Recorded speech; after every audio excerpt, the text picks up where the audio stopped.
the best driver on the team. Oh, like, no. Okay. Because we have rental cars here in Market, and if she doesn't say me, I'll be really offended. Because it's cool. Like these rental cars, we kind of disperse them amongst the team, and then you're like, hey, I need a ride to the field, and so that's kind of how our relationships have grown too. Is like you just hop in a car with somebody, and then you're like doing everything together. So if she doesn't say my car, I'll be offended because we've created a really great relationship just by hanging in the car together, and she's just hopping in my car. So I better be the best driver. All right. Well, thank you, Hannah. We'll ask her about that, and we'll report back to you. At least maybe we'll have to do it through Sam, Totally. the PR. Let's let you know what she said.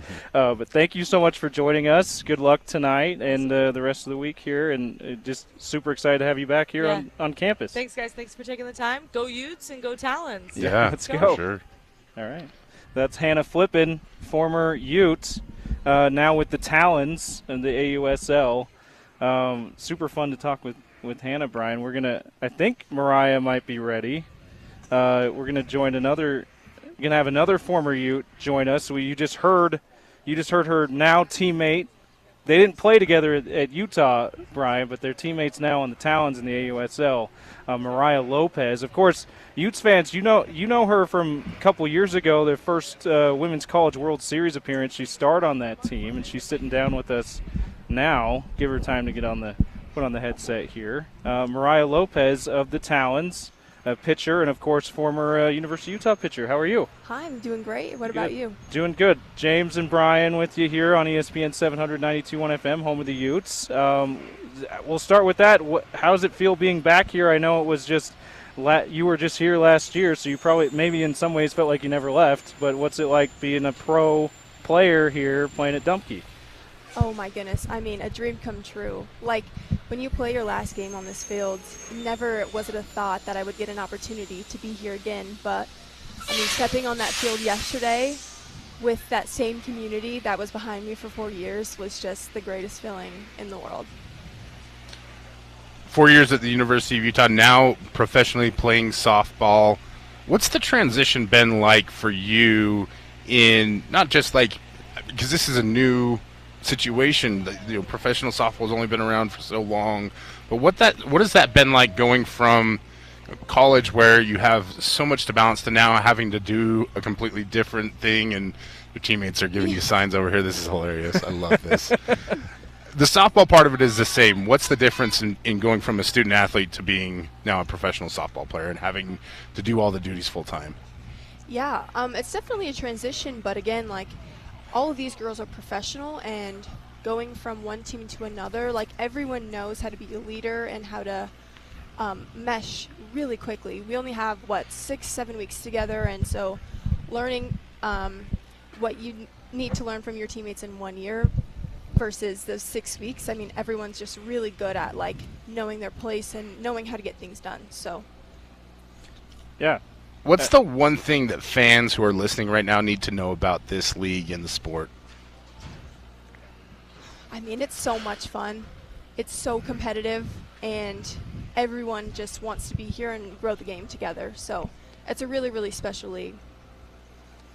What would you say the AUSL, the league we're talking about here, Athletes Unlimited, is doing for the growth of professional softball? We were just talking to Hannah, and she was saying, and I was telling her, like, for a long time, at least in a lot of sports fans' consciousness, college softball, was the highest level in the United States. Now, what you guys are trying to do is get that in the consciousness, get this league in the consciousness that, hey, there's more after college for us here in the United States. So what do you think the AUSL is doing to grow the sport? Yeah, absolutely. I mean, even thinking back to when I was in college, playing professionally was just a thought. It wasn't even like a tangible thing, right? And so the closer we've gotten in each year, it's just grown a little bit more. And now in the position we're in right now, I think it's bigger than ever. And the commissioner and all of the people in charge are doing a fantastic job of like advocating for the girls and trying to help grow the sport. And I think we're in a really, really good position, and we're only going up from here. You talked about the fun aspect of the sport, and it's really fun for fans. I've told this story a lot. When I was in school, I was playing football, and the football players would all go watch the softball team play because that's where we could go and have fun and cheer and do all the fun fan stuff. from a player perspective, how important is that fan interaction to you, and how much do you draw energy when the crowd shows up like it did yesterday? Yeah, absolutely. I think we've had an amazing crowd in every single market we've been to. Obviously, this hits a little closer to home, and like, again, those fans are people that I've like had experience with the past 4 years, and to just feel that, like, you can feel their energy and their support for not only me but the entire team, and again, it was really special. So I want to go back to I just kind of glossed over the huge thing that you did while you were in college. You're helping lead the team to the first Women's College World Series. Such a awesome moment for University of Utah softball. Tell us what was that like, being the star pitcher of that team, and what do you think about the future of Coach Hogue's team here at Utah? I think that our team had a really, really strong bond, and that's kind of what helped us get to the World Series. And I think that team left a legacy on this program, and so just hoping that this team can get exactly back to the World Series, and I know that they have what it takes, especially with Coach Hogue as their leader. So. Do you think it's more of a challenge to get there going through the Big 12 than when it was in the Pac-12, or do you think it just depends on the year, depends on that bond maybe is a lot to do with it year to year? I mean, year to year, it's a new team every year, but having chemistry is a really huge part to it. I think it's hard to get to the World Series in any conference that you're in. It doesn't matter which one, Yeah, right? It doesn't matter what conference at the end of the day, but they have what it takes. You're not from Utah originally. Was it scary coming here, and what did you learn about Utah, both the state and the program, once you were here living in it day to day?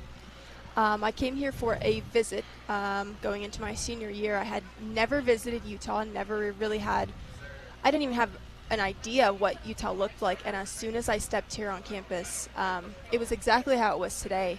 It's just the weather, the atmosphere, and I didn't know Utah was so beautiful, and just something about that. You're like, this is where I want to be, Utah right? is just perfect. Well, yeah. You like being outdoors. I did my homework. I saw on your bio you like to hike. You like to get outside.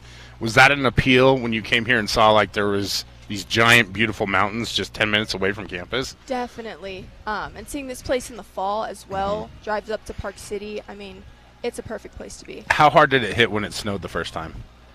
Yeah. Never had an experience with the snow, but you get used to it, and it's a pretty mild winter. It's beautiful. So I'm going to be honest. I think the softball players and other sports deal with it way better than the football players do up here. They get a little diva-ish when the snow hits, right. Especially like the California guys and the Texas guys. Part of the experience with this league is that you guys are you ladies are going from city to city. Is there any kind of competition within the teams about like, hey, we're going to my city next, I'm going to show you guys everything that we've done and all that kind of stuff? And what has been like the positive side of that as you've seen it traveling from city to city with a group? Yeah, I mean, I think every time we go to someone's like home, there's a little chip on their shoulder. I mean, that's kind of how I think me and Hannah are feeling about it. Like, I get to show this state off, get to show our university off, and I'm so proud that everyone gets to experience what I experienced here. Second part of that, traveling from city to city, what is it like as a group where you're experiencing new markets, for example? Because, I mean, you know what Utah is like, but you've also been to Omaha, you've been to Seattle. How's it been playing there, but also kind of knowing like you're still the home team there, even though it's not familiar?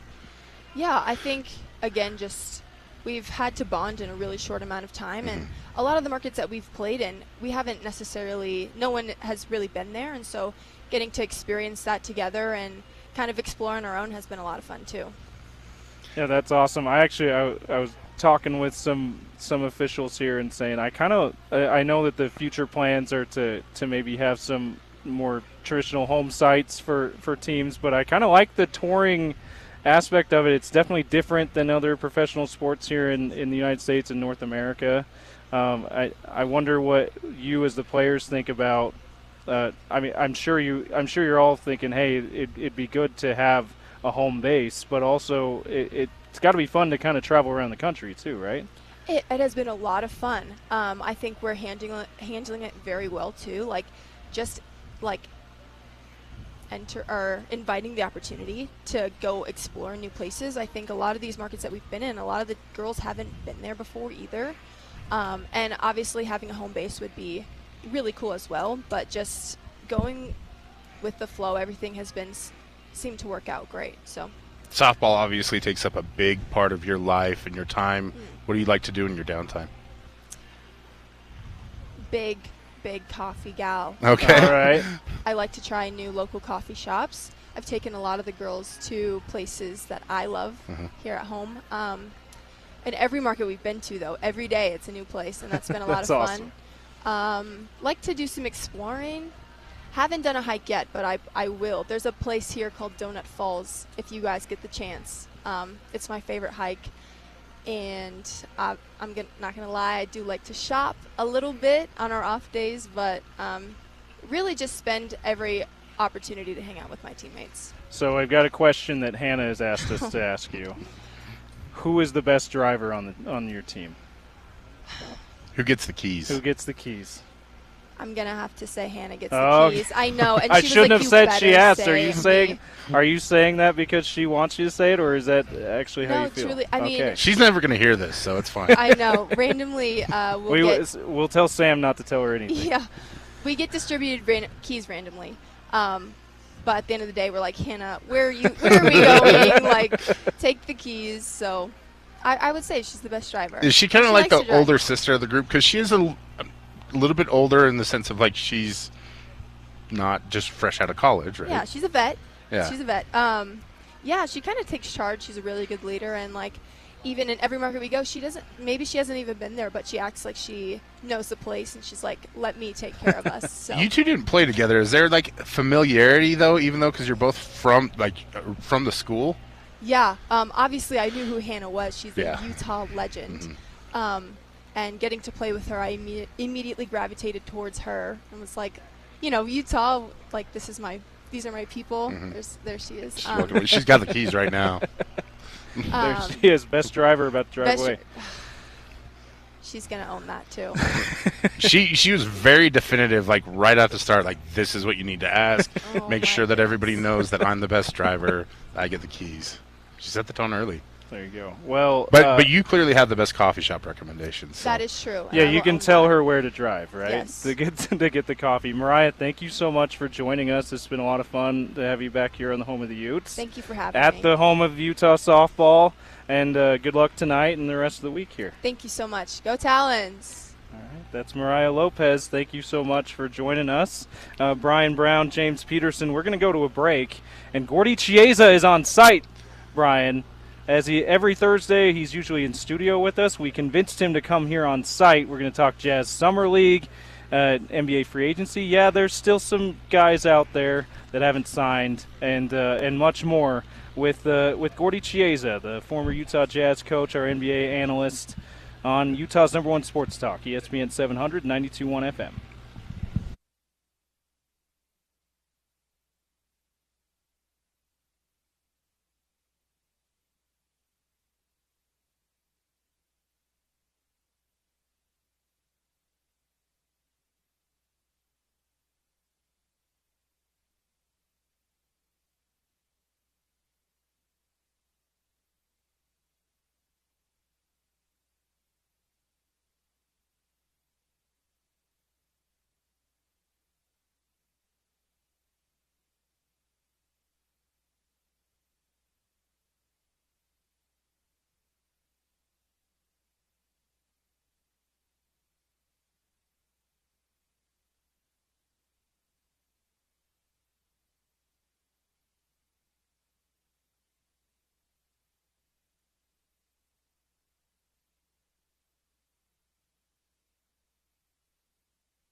The Sean O'Connell Show is now brought to you proudly by Big Willie's Sports Bar in Salt Lake. From craft food to craft cocktails, they are the sports bar. Check them out today. Gordy Chiesa is with us here on site. We are at Dumpke Family Stadium, the site of Athletes Unlimited Softball League, Sports Center 50 States in 50 Days. I spied Scooby Mageza, the Sports Center anchor. So he is here somewhere. We were in the middle of a segment, or else I would have flagged him down, like, hey, can we get some time with you? But Scooby Mageza from Sports Center is on site here at Dumpke Family Stadium. Yep. Part of the reason we're here today is the Sports Center 50 States in 50 Days. It's kind of a tour. I thought they were going to do like live on-site broadcasts with Sports Center, so that's been a little bit of a switch up for me. Yeah, it's we had some conflicting information. I'm not going to lie to you, Brian, about what this was going to be when they announced it, sort of internally among the affiliates as well. We are, of course, a proud affiliate of ESPN Radio, ESPN 792.1 FM a couple of months ago. But that's what I envisioned, too. That's kind of what they made it sound like, but it's not really quite like that. So we're kind of flying by the seat of our pants here as far as the Sports Center thing goes. But Athletes Unlimited has been awesome. There are 3 former Utes playing here in Salt Lake City. You just heard from 2 of them, Hannah Flippin, who legend of the program, graduated 2017, so it's been a minute since she's been a Ute, but she's been part of this Athletes Unlimited League in a different variation of it for the past couple of years. And also Mariah Lopez, who we're very familiar. Utah fans are very familiar with her because she just barely left the program last year and helped lead them to their first Women's College World Series appearance. I just saw Amy Hogue walk by, the great head coach.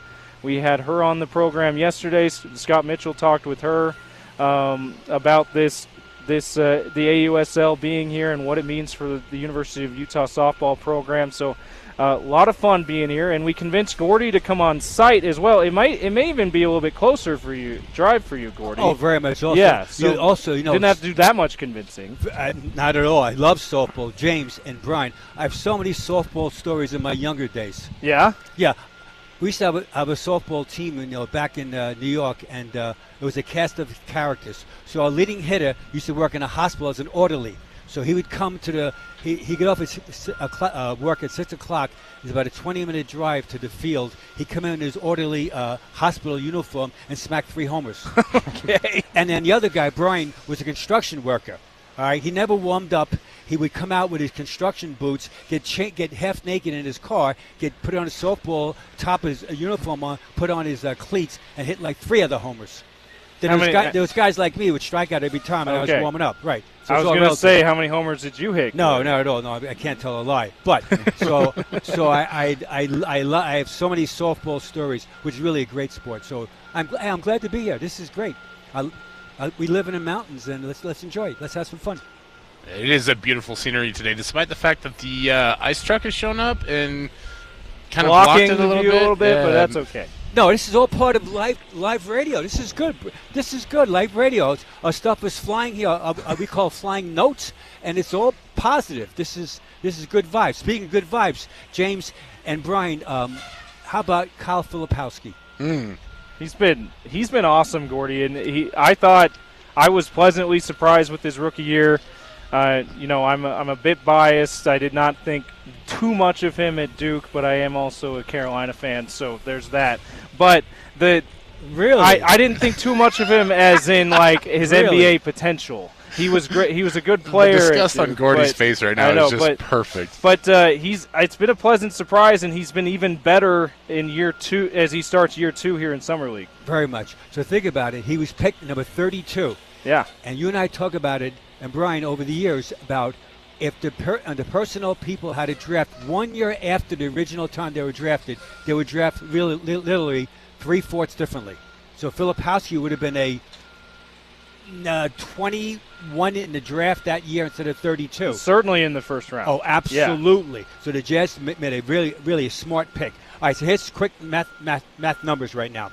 29.3 points per game, in the summer league, 7.3 rebounds, 2.5 assists, and 56.1 field goal percentage. So he's really done a good job as far as being versatile. And also the other guy I talked about was Cody Williams. He's making small strides into being a good performer. 19 points per game, 4.2 rebounds, 2.7 assists, but most of all, Bryan, 2.2 steals. And you're a wing defender in the NBA, you got to be able to steal the ball on an entry pass or pick someone's pocket. So hopefully that he'll have a chance to play more and be with more confidence, but be defensive-minded. Because that's what the Jazz need. The Jazz need defensive playmakers. What have you seen from Cody Williams? Because I think that's a good one to go into right now, because he was a highly heralded recruit out of high school, did a year at Colorado, had some injuries, didn't really show a ton of potential, still drafted incredibly high. I think it was number 10 overall, right? Lottery pick. I didn't see it at Colorado. I mean, I saw the intangibles, right? The length, the athleticism. He was so skinny. I didn't see the on-court version of that.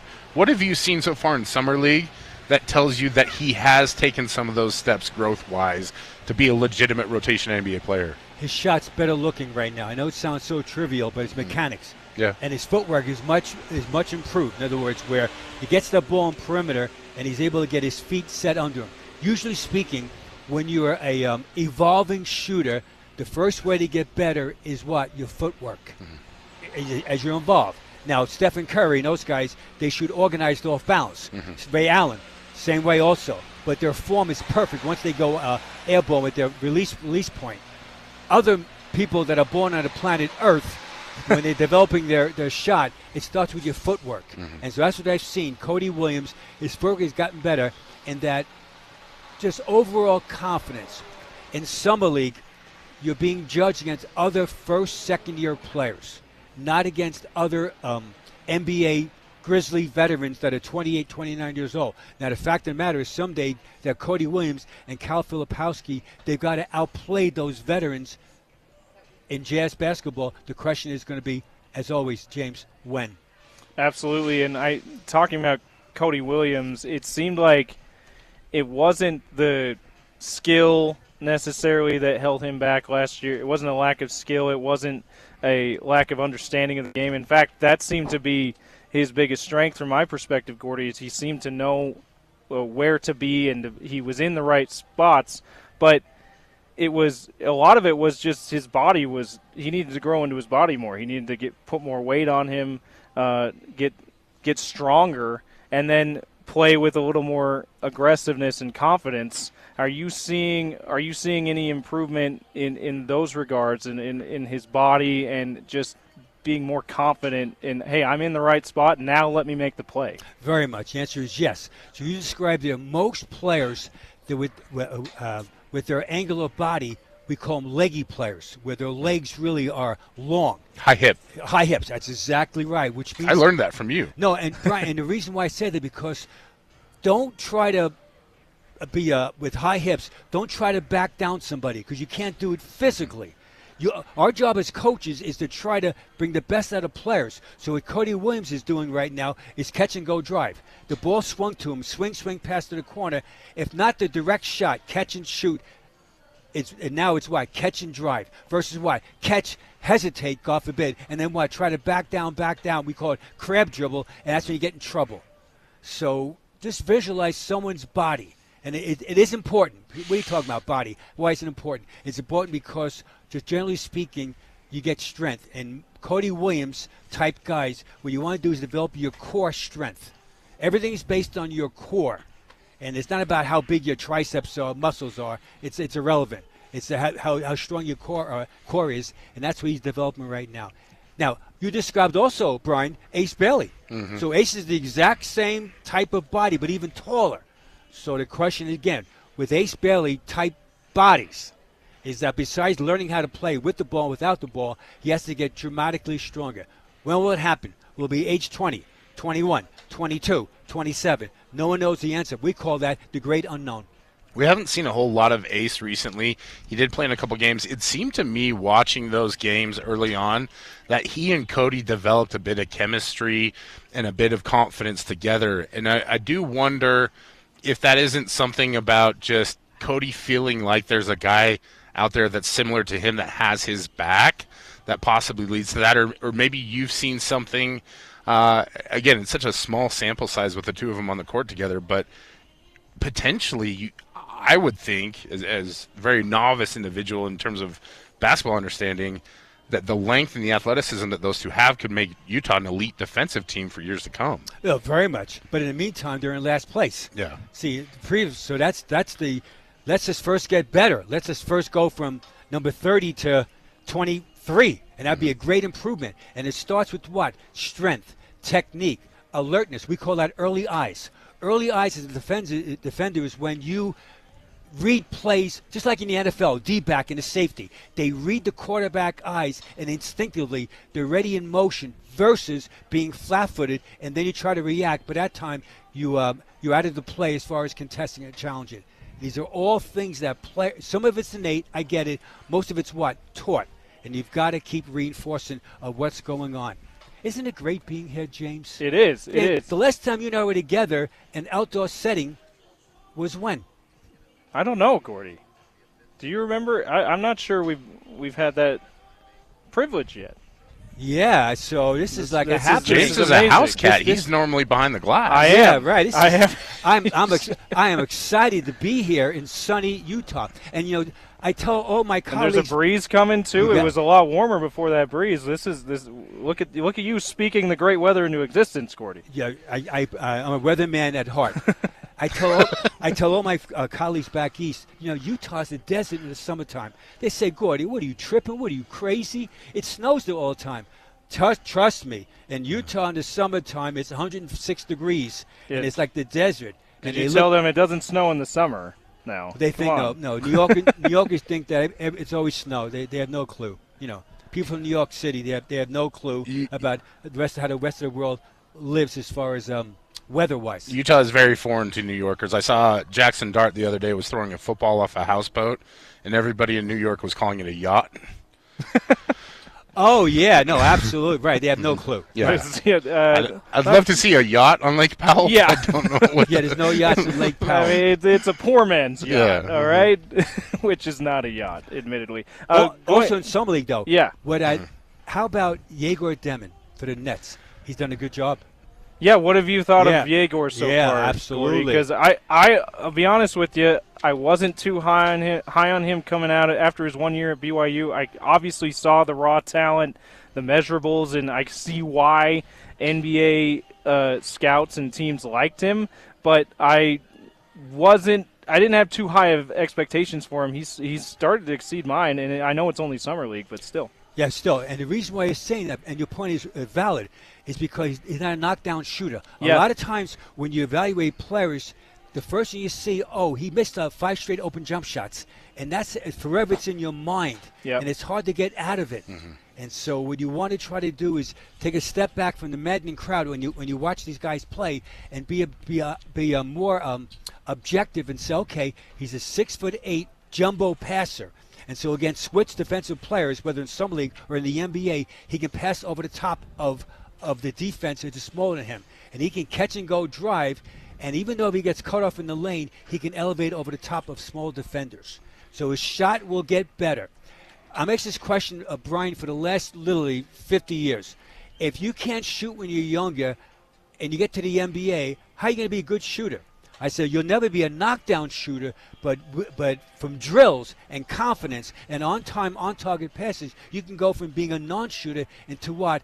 A reputable shooter of shooting roughly in the NBA will say 36, 37% from threes versus being like, 43, 44 when you're absolutely knocked down. I also think, sorry. All good. I also think there's an element of he is a foreigner in the sense that we see so much of the Serbian players coming over and doing well, but Russian players are a little bit different. It is a very different world there, and I think there is some adjustment when you come from playing basketball in Russia. And I would assume that you have a lot more experience and understanding with this, Gordy, having seen Andrei Kirilenko and seeing his development.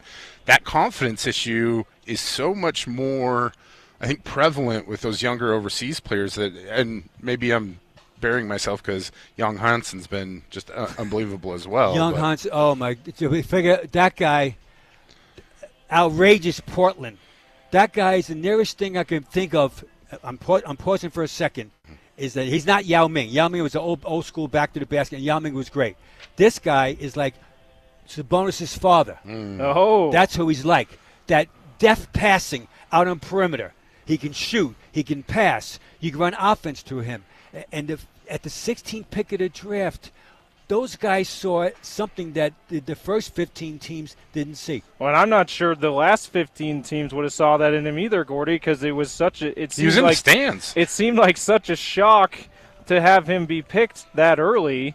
It seemed like Portland might have been one of the only teams that was like, yeah, this guy is definitely worth a first-round pick and could maybe be a contributor, within the first couple of years. Oh, no, James, more than contributor. Yeah. I know it's only some leagues, so my enthusiasm, I'm trying to curb it. However, when you can pass like that, so just picture in an NBA You got a game. spot on the team if you can pass like that. At that size. Oh, Look at Jokic. That very much, but also is that your second unit teammates, they love you. Just suddenly you're a 6'5" two guard on the baseline, and now we call it inverted offense, where now the big guy is the play starter. So now it takes one big guy off the lane to try to block your shot out on perimeter. So in white screening, you come off it now, you get a free catch and elevate for the jump shot or catch and go drive against mid-sized guys. So anytime that a big plays outside, that like say Filipowski in the smaller world, he plays outside and he's effective. Well, we talked about two guys that I would call party starters in Yegor Demin and Young Hansen, where they're out there getting everybody involved. They're getting the party started, getting people warmed up, all that kind of thing. Did you have somebody else that maybe you've seen that's similar or that you've liked from Summer League, Gordy? A play starter. Okay, let me think for 1 second. Play starter. Well, Cooper Fleck. Cooper Fleck. No, I'm again, sometimes the one glorious game we got of his. Yeah.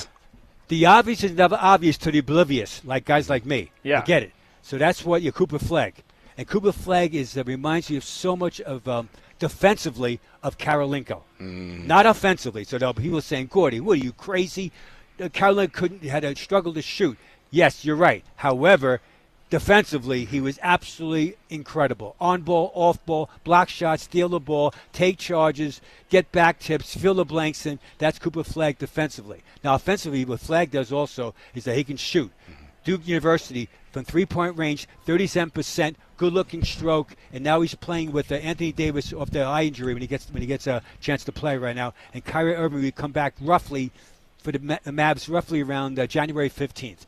So he will be a huge factor for Dallas. Now, you get it back to Yegor Demin. Do you realize you guys are so, Utahns? So do you realize that the largest population in America of Russian people is in Brooklyn, Brighton Beach? Wow. So Yegor Demin's going to get home-cooked food right down the street from the Barclays It's among Center. his people, Gordy. Absolutely. And when Karolinko, whenever he played in the Garden, at that time, Nets played in Meadowlands in New Jersey. Yeah. But now the Nets being downtown Brooklyn. Well, AK spent a year or two in Brooklyn, did he not, at the end of his career, End of his career, absolutely. So, again, it's all part of the maturation process where you feel more comfortable. Yeah. So usually speaking, now there's always an outlier. Foreign players play much better in smaller markets in the beginning of their career. Just generally speaking now. So don't be people saying, what about so-and-so? I get it. But most of the guy, and the reason why it's just more comfortable, there's less traffic, there's less craziness on the street versus and more, in quote, in bigger cities. So example, San Antonio, Wembanyama would be a perfect example. Portland, with Portland guys now, and so Utah right now. So it's all these, Charlotte, all these players from the Baltic states will play better on their if it's a smaller market there's less pressure on them just to get around and navigate living in America. Hey, just come on over to Salt Lake City. All of you, Jokic, all the Baltic players, Demon, you can come on back here. I can cook them some borscht. I got those skills. We'll take you, and we'll make sure you can play your best here at a smaller market. We're gonna head to a break here. We're gonna talk. I want to talk with Gordy about a bit of an annoyance about Summer League that I think Bryan and I both share. And you touched on it before too, Gordy, but I want to touch on it again. Why aren't we seeing these young players play? We'll talk about that on the other side here on the Sean O'Connell Show. James Peterson, Bryan Brown filling in for OC. We got Gordy Chiesa here on site at the Dumpke Family Stadium, University of Utah. We've got a 4-pack of tickets to give away, by the way, to people who show up, fill out a raffle ticket. We'll draw for one a winner later in the day. So come on out. You have to be here to sign your raffle ticket to win the 4-pack of tickets to the Athletes Unlimited Softball League games. Sports Center's on site somewhere here as well as for the 50 states in 50 days. Today is Utah's day, and we're excited to be here. More Sean O'Connell Show next with Gordy Chiesa, James Peterson, Bryan Brown on Utah's #1 sports talk and home of the Utes, ESPN 700 and 92.1 FM, proud to be part of Utah's ESPN radio network.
almost through hour one of the Sean O'Connell Show today, live at University of Utah's Dumpke Family Stadium, site of the Athletes Unlimited Softball League. They started games last night, full house. Even the outfield grass was full, from what I'm told.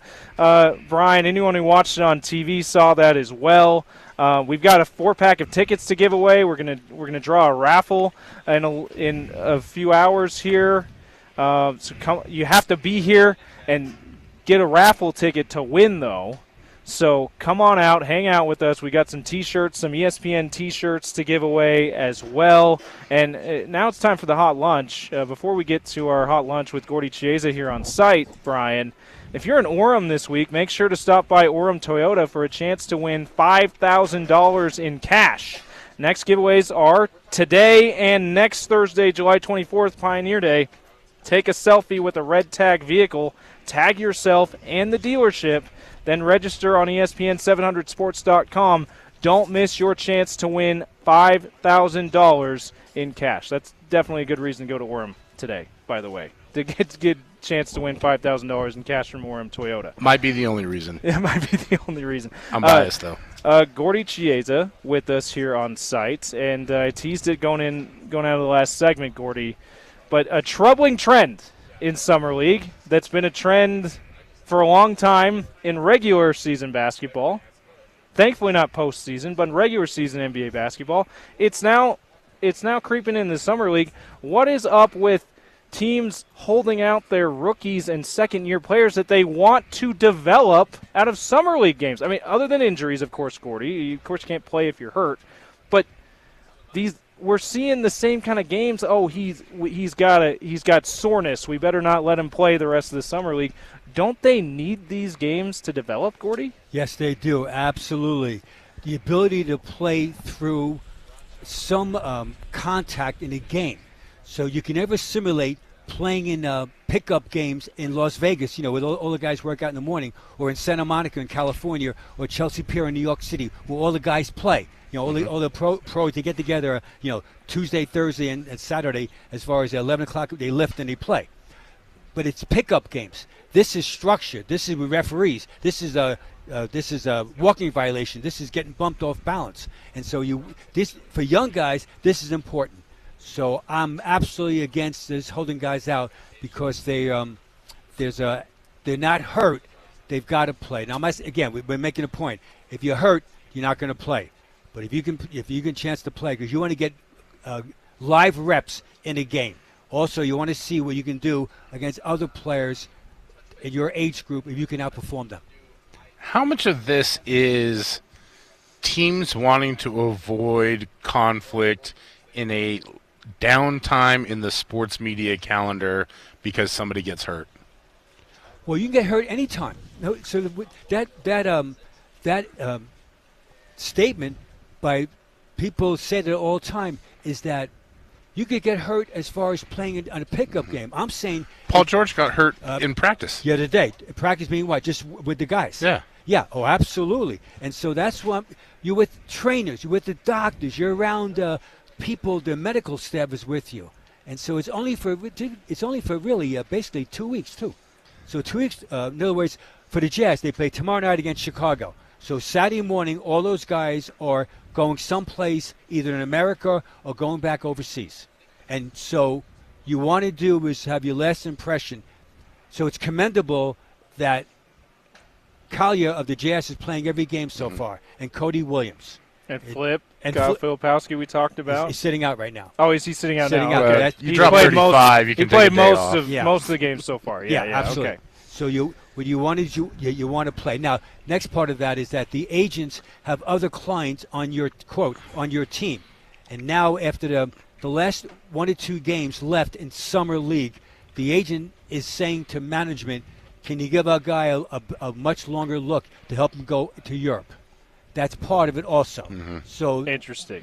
James, absolutely. Yeah. It's the thing that makes sense, and I believe it. Once people tell you these kind of inside information, quote unquote secrets, it's like, oh, of course that's what's happening. But it's also, it's something that the everyday fan just doesn't really realize it's going on, Gordy. So it's interesting to hear about. Oh, Jazz basketball, when I coached at Seattle and Memphis, that was the last game or two. The agent would say to management, because remember, the agent has other clients you want the next summer. So again, you're trying to work with the agent. My guy has a chance to possibly go to Germany or France, and we'll say second tier. Can you play him the 30 minutes this night?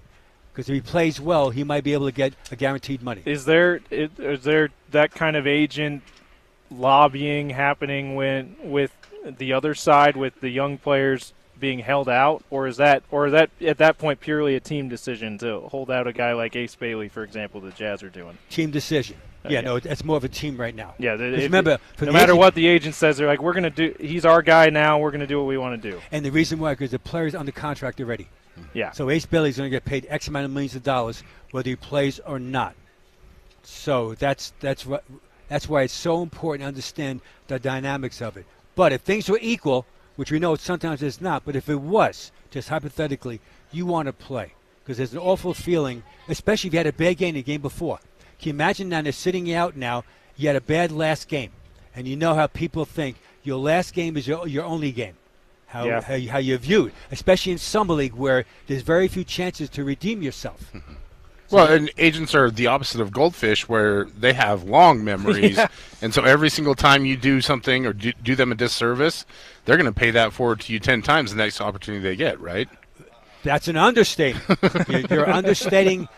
You're understating what Bryan is saying right now, and that's all part of it. To have, again, with agents, open relationships, where, hey, we like your other clients, but your present client we don't like. Mm-hmm. It hasn't worked out. Whether we're at fault or your client's at fault, it's irrelevant. We are going to move on, and that's when you've got to be about it, truthful, upfront, and then move on from that quote player, because a week later he might call in the phone. Oh, by the way, so and so wants to come back from Europe to play in the NBA. Can you have a spot for him? Let's see. Can you work him out? Yeah. Also, a lot of times Summer League's an ideal time for that. Very much. So a lot of times you work somebody out to help the agent out. He also, other teams then suddenly think that there's other teams interested in that client, and it creates a buzz about that client. And so suddenly the agent did his job by getting, instead of one team involved, 5 teams now going to that workout in Vegas to watch the guy play. 5 teams are there right now. Yeah. And some of this is important because you see a player like John Elmore, who is playing for the Kings right now, older player, played overseas, and now he's showing some viability to where he could potentially help an NBA franchise. And so there is some legitimacy to that, but at the same time, I think the erring on the side of caution has gotten way out of control because, to what you've been saying, Ace needs development, Cody needs development, Cooper Flagg, I still think he needs, maybe not development, but I still think he needs to play. Yeah, reps. Yeah. Reps. And there's also an entertainment value because it's not fun. I hate to say this. I mean, it's fun for me to watch Brandon Carlson play because I watched him at Utah. I know he's a great player, and it's fun to see him come through on that.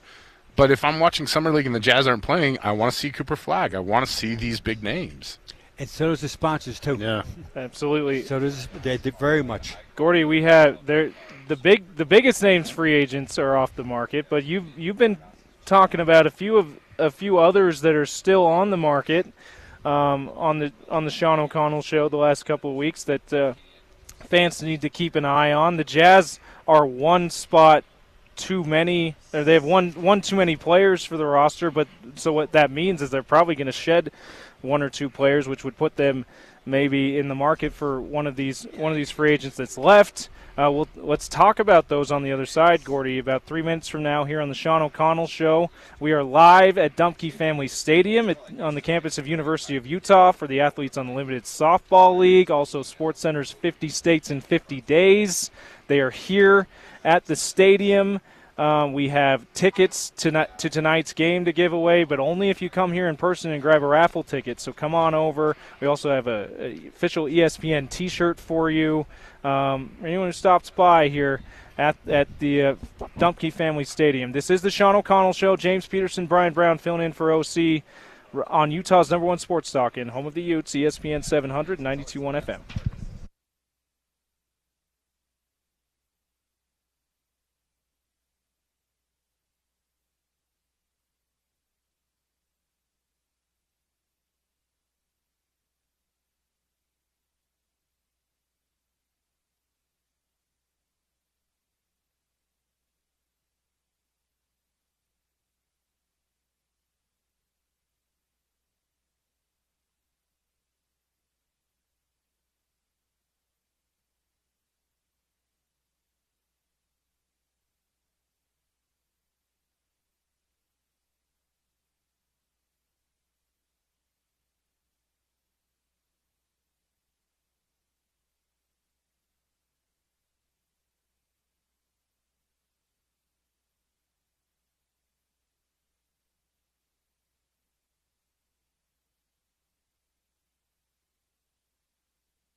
Hour 2 of the Sean O'Connell Show. James Peterson, Bryan Brown filling in for OC today. Live Night Events presents the 2025 Granary Live Concert Series powered by Nightingale College and Murdoch Hyundai, Utah's #1 Hyundai dealer, also a proud sponsor of our ESPN 700 studios. Experience outdoor concerts in the heart of downtown Salt Lake's Granary District. Find more details on ESPN700sports.com.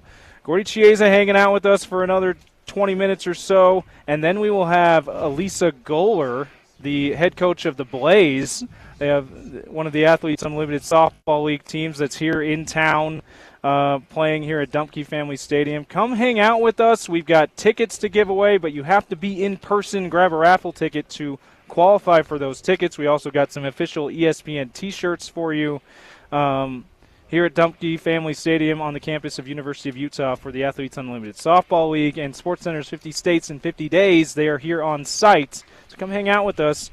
Gordy's here for a little bit longer. Come meet Gordy, say hi. We want to talk a little free agency here, Gordy, and you've got a few players in mind that you think could be still on the market, that you think could be big contributors for some good teams, and possibly if the Jazz find some room in the roster, maybe for the Jazz. Speaking of the Jazz, so the way the rules are, you off season you can have 21 guys under contract, not all guaranteed though. So 21's the max. So for example, the Jazz have 16 players plus 2 guys that are two ways. Yeah, it's the two ways don't count toward the 21 though, right? No, they don't. No, the answer they do, but they don't count towards the salary cap. Okay, but they count on your roster preseason, and then you have to cut down to 15 regular season, and then you're allowed to have 3 two-way players, or you could have 2 or 1. It's based on what team you're on right now. So with that said, there's 2 guys in the NBA that are both have value, but they're holding up the whole rest of the league at July 17th right now. And they are Jonathan Kuminga of the Warriors and Josh Giddey of the Bulls. So both these guys are restricted free agents, and they think that they're worth a whole bunch of money. And the teams, the present teams being the Warriors for Kuminga and the Bulls with Josh Giddey, they like him. But in any business, why would you want to bid against yourself? Mm-hmm. So the rules are, for the listeners right now, on ESPN 7 Radio, is that the team that has the player that's restricted, they have 48 hours to say yes or no. When someone bids on that player, they can say, yes, we're going to match, or no, we're not going to match. Or they could sign the guy and try to get some value for a sign and trade. So for example, say the Warriors, they don't match, but they trade Kuminga, but also his new team agrees because they want to get some relief, salary cap relief. They trade Sunso back to the Warriors. All right. So with that said, though, so it's usually speaking that these guys are waiting, and the teams are waiting for someone to bid on them. So which means now the guys that are unrestricted are backed up. So including guys like Malcolm Broderick of the Wizards, Alec Burks of the Heat, former Jazz man, Chris Paul at age 40, I want to go to a team where I'm going to start. It makes no sense for Chris Paul to go to a team where he's going to come off the bench then. Where does Russell Westbrook go off the bench? Where does he go? Kevin Love, who should be bought out by the Jazz. Kevin Love could be an off-the-bench performer. Where does he go? Gary Payton II from the Warriors. See, Kuminga's involved with that as far as if they move on Kuminga, then they can pay Gary Payton of some of value. Seth Curry of the Hornets, knockdown shooter. How about this one, James and Brian? Oh, by the way, these guys were first pick in the draft when they were in their heyday, and now they're unemployed. They are Markelle Fultz and Ben Simmons. Back-to-back years, both Sixers #1 overall picks. Trust the process. Unemployed. No, and Brian's alluding to trust the process of the Philadelphia 76ers. So we're not talking first round. We're talking the first pick of the draft who should be a difference maker. When you pick 1 through 5, just historically, you're saying philosophically that that player has knockout talent and that he has a relatively high skill level at a younger age, and that he's going to be a difference maker, if not a franchise player. Absolutely. I was having this conversation with Scott Mitchell the other day as he was filling in for OC earlier this week, Gordy, about on the football side, Heisman Trophy winning quarterbacks, so many of them have gotten to the NFL and either been busts or just wildly disappointing compared to what they were in college or the expectations coming into the league. You mentioned 2 guys like that who are free agents less than 10 years into their career after being #1 overall picks, and both highly lauded #1 overall picks. These weren't these weren't the drafts that it was looked at like, oh, anyone could be number one overall pick because none of these guys are going to be very good. Many experts, quote-unquote experts, thought Markelle Fultz and Ben Simmons were going to be generational players coming out of their drafts. Why do you think that talking about from football with Heisman Trophy winning quarterbacks historically not doing as well in the NFL, in this case, why do you think guys with number one overall pick talent in loaded draft years like these two guys don't always work out in the NBA? With those two guys in particular, that they were finesse players. And so in the NBA, it's being gritty. You have to be gritty in the NBA at a high level. And also, I mentioned about shooting, how important it is. You can develop it for some reason, only they know why. Their jump shot never evolved. It was always the same. Mostly what? Flat-footed. And with Ben Simmons, there's actually a mental part where he was really mentally, he couldn't make a shot. So let's fast forward it. So now he's 28 years old, and he's unemployed right now. Should be in the prime of his career, or going into the prime of his career as a perennial all-star, all-NBA guy, which he has been both of those things at the early part of his career, and he's looked at as someone that most teams don't want. It's wild that happens, like talking about with the NFL, talented college players not working out in the NFL, and inexplicably it's wild that we're seeing that with a guy like Ben Simmons in particular. It's with Ben Simmons, the conundrum here is he's built like a tank, Gordy, and yet you're right. We thought that was the sure thing about him coming into the league, was that he was going to be a physical player and handle the physicality, and yet you're absolutely right. That's been one of the weaknesses of Ben Simmons, one of the reasons why teams don't necessarily want him right now. Very much. So he has a body that's really strong, but he plays finesse. And we know guys have a really lesser body, but play what? Aggressive. Mm-hmm. So, again, and yesteryear, when we had Stockton, we used to beg him not to post up. Stockton. He used to love to post up. So I said, John, what are you doing? Like, what are you doing? What are you posting up for? I want to post up. That says a lot about his personality. Absolutely. I want to post up. So suddenly, Malone is we flip-flop. Karl Malone's the entry passer now, and Stockton's posting up. Again, not all the time. Let me preface this. There's once or twice a game he'd stay in the mid-block and get the ball and then do serious damage, because he actually was good because he had footwork. It just shows you, though, how the mentality of players. There's two players right now that are backed up also, and they might go to the Golden State Warriors. So right now the Warriors have been criticized. Mike Dunleavy Jr. The Warriors, they've been passive in the offseason. They're waiting with Kuminga, but also they're going to probably sign Al Horford at age 38, again, in a backup role, not as a starter, because they lost Kevon Looney, who's a good, solid player, to the Pelicans. So they're going to back it up with Al Horford, and they're going to sign also DeAnthony Melton, who's a two-guard that can score the ball. So that's what they're trying to do, but it all starts with Kuminga and Josh Giddey. And then the other guy would be Cam Thomas of the Brooklyn Nets, who averaged 20 points a game. He only played 25 games last year, but he can score the ball off the bench.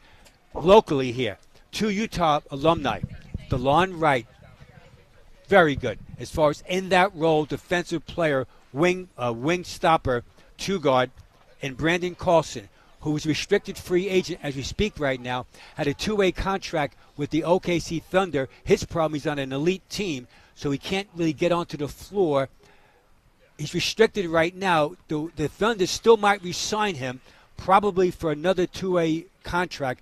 And for a two-way contract this year, in case you're wondering, you get paid $635,000, $745 for a two-way contract player. $636, $245.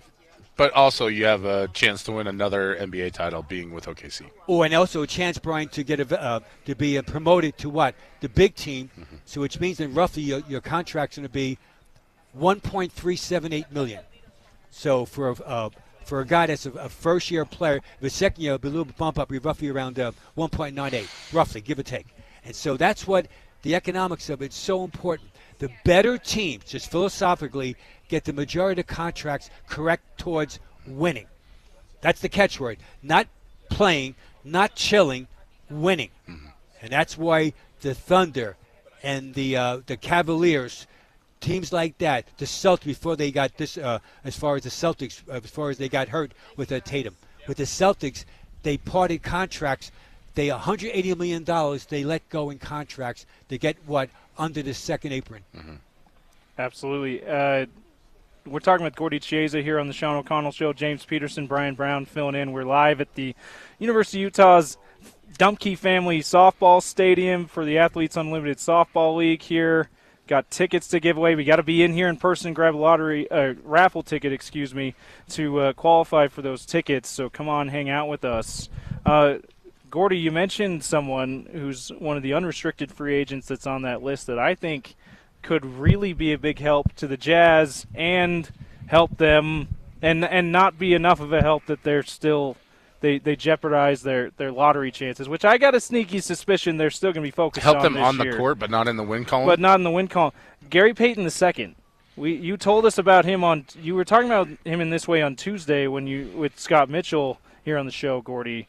That is the defensive side of the ball, especially on the perimeter, is such a hole right now. It's such a void for this team, and Will Hardy's got to be sick to his stomach about it. A guy like Gary Payton II, a veteran like that, I think he would do a whole lot of good for the young players, teaching the young perimeter players, hey, this is how you guard, and helping the coaching staff have someone to point to, be like, hey, play like him. What do you think about his fit if they're able to whittle down the roster enough to get an open spot by start of the regular season? What do you think about Gary Payton II on this Jazz team if they want to go that direction? Perfect fit. So you described it right now, a guy that's a 6'3" defensive playmaker that plays bigger, that he can guard multiple positions up to about 6'7", 6'8". I saw him switching on to Kevin Durant at times and holding his own. Obviously, Durant was scoring on him because he scores on everybody. But when you say plays bigger, he takes the challenge of guys who are 7 feet tall, and he's only 6'3", like you said. But also he's a good rebounder. So a lot of times when you play switch defense, is a mismatch rebounding situation, and guys like Gary Payton II and former Jazz man Chris Dunn, who now plays for the Clippers, who is underrated also. Those guys win the majority of mismatch rebounding skirmishes, I call it, because they're so aggressive and they have superior technique and they're relentless. They take it personal. And when you play defense at any level, it has to be a personal factor involved, where if someone scores on you one time, that's bad, but not back-to-back baskets. There's no way. I'm doing everything possible with the framework of playing defense to try to slow you down and take away your shot or take away your dribble by positioning, stance, intensity, and keep doing it over and over again. Gordy, you got a list for us like you do every day. What's your list today? I'm excited for this one. You teased it to Bryan and I, and you said we're going to fall out of our chairs. So listeners, make sure that you're sitting down here as Gordy. That's a dangerous fall for a guy like me, Gordy. Yeah, no, for all of us. All right, this list today is the most career 30-point and 30-rebound performances in the same game. 30 rebounds and 30 points in the same game, career-wise. Here we go. One time, Nate Thurman, Elvin Hayes, Bob Pettit, Swen Nader, Robert Parrish, Kevin Love, and Kevin Love did it. He's the second most recent person to do it. That was on November 12th, 2010 versus the Knicks. Okay. Dwight Howard. Jazzman Kevin Love, by the way. That's right. Jazzman temporarily. Jazz great. Yeah, I doubt it, but he's great, though. He's heading to the Hall of Fame. Retire his number. Dwight Howard was the most recent player. He did it one time. That was on March 21st, 2018 versus the Nets. So those did it one time, 30 and 30. The following guys have done it twice. They are Jerry Lucas, Walt Bellamy, Willis Reed, Elgin Baylor, Kareem Abdul-Jabbar, and Moses Malone. Did it twice, 30 and 30. The second all-time player to have a 30-30 game, career-wise, is Bill Russell. He did it 3 times. Okay. 3. And the number one person with the most ever 30 rebounds and 30-point games is Wilt Chamberlain. He did it 124 times. 124 times, Gordy. 124, and Russell That's not. second. You didn't write that down wrong. That's the wow. 124 times Wilt Chamberlain had a 30-point, 30-rebound performance in the exact same game. It's unfathomable to think he had that many. And the nearest guy is Bill Russell, who's a Hall of Famer, one of the, if not in the top 10 players of all time. You can rank it how you want to do, but Russell with 3. How about in Jazz basketball? No Jazz player has ever had a 30-30 game. The closest was Rudy Gobert on March 14th, 2021 versus the Warriors, where Rudy registered 28 rebounds and 24 points. Wow. So we're talking about the elite of the elite of the elite. You know the expression, like we always talk about, what records might never be broken in sports, or whether it's individually or career-wise. We always talk about Joe DiMaggio's 56-game hitting streak. Yeah. It probably never happened. Or Wayne Gretzky with the goal total. It never happened. But this Will thing with 124 30-point, 30-rebound games, I think it never happened. People complain about the stat padding with Stockton's assist record, which is another one that I think will stand for a lot longer. But the Wilt number seems like there may have been some extra cooking going on there. You're taking conspiracy. Conspiracy you know how theory. we do it around here, Gordy. Conspiracy theory. Did you check out that podcast episode about your favorite conspiracy though, the wrestling one with Malone and Rodman? Yeah. Have you listened to that yet? I have. Yeah, no, I have. Okay. No, I have. What'd you think of what they had to say?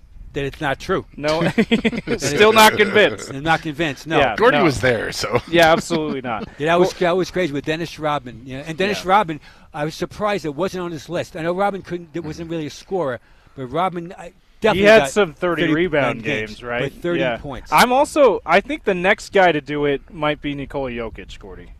Absolutely. He seems like the guy in the league that could do that. Or I'm a little surprised he's not on the list yet. Or Domantas Sabonis. Sabonis as well, yep. And also Victor Wembanyama. yeah. Absolutely. Wembanyama could get 30 rebounds in a magical game where he gets rebounds climbing and also chase down rebounds or long missed shots. And he can score 30 in the same game. Absolutely. Gordy, thank you so much for coming on site with us. This is always so much fun.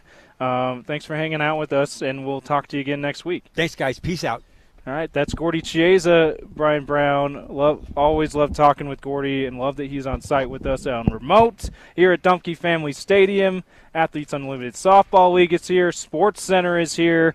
We're here. We're the most important of those three, of course. We're here on site. That's really why people are showing up in droves right now. Come here, grab a raffle ticket. You'll get your chance to go to tonight's game, see the 3 former University of Utah players: Mariah Lopez, Hannah Flippin, Anissa Urzetz, who on 2 different teams. 2 of them teammates again. You heard from 2 of them here on the show, and much more. We got a real treat. Speaking of Athletes Unlimited, we have the head coach of the Blaze on the other side, Elisa. I'm not seeing. Excuse me. Elisa Goller. Elisa Goller. I apologize. Elisa Goller, the head coach of the Blaze from Athletes Unlimited Softball League, joins us next here on site. Come hang out with us. We're here for another hour and a half here on the Sean O'Connell Show. James Peterson, Bryan Brown on Utah's #1 sports talk, ESPN 700, 92.1 FM.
All right, we are live at the University of Utah Dumpke Family Softball Stadium. Athletes Unlimited Softball League is here. Sports Center's here. It's part of their 50 States in 50 Days tour. We've got tickets to tonight's game as well to give away. You have to be here in person, grab a raffle ticket in order to qualify for those. We'll draw a little bit later in the day, so come on and hang out with us. We also got some official ESPN T-shirts that they gave a bunch to us as part of their 50 States in 50 Days with Sports Center. So come on and hang out with us. We've got head coach of the Blaze from the Athletes Unlimited Softball League, Elisa Goller, with us. Elisa, we were talking off air. The first time in Utah. Welcome to Utah. It is. Thank you. It's beautiful here. Yeah, and you were saying you're originally from suburbs of Chicago, so this has got to be, the mountains alone have got to look like a whole different world to you. It does. I mean, I love where I grew up, but I can understand why people gravitate here. One of the unique parts about this league, and we've talked about it a little bit on air today, is that you do travel from city to city. That's got to be kind of a fun way to do things because you do get to see so many different. Other than Utah, I'm not going to put you on the spot. Have you had a favorite destination so far? Well, I was lucky this summer. I got to experience two new places, Seattle and Utah. So I would say those have to be my two faves just because they're both beautiful in their own way. But I think any time that softball takes you to a new place, you've got to be appreciative of it. So I would say I'm leaning towards those two. Yeah. Probably different from where you play college, too, because you played at Georgia, correct? Yes, I did. Yeah, and definitely not as swampy out here. No, we were just talking. We can't complain because it's dry heat, right? That's absolutely. It's true, though. It's warm today. It's been warm this summer, but the lack of humidity certainly helps. I'm not upset by it, yes. You go inside in the air conditioning and you're not sweating anymore. We were talking beforehand. You are a hitter. Does the dry air affect you as a hitter more? Oh, the ball flies like crazy here. I was telling, I saw, we had a hangout at Utah's head coach's house, and we were talking, and I was like, I get it. I would be selling that to hitters too. It's like one BP sesh to see that. I understand why the dimensions of the field are what they are. Yeah, the altitude, the dry air, it definitely lends to some nice flight paths for the balls out here. First game last night, what was the experience like for you? I thought it was amazing we have been blessed at all of these venues where we've had great crowds. This was very unique because you've got the berm also and all the fans out there.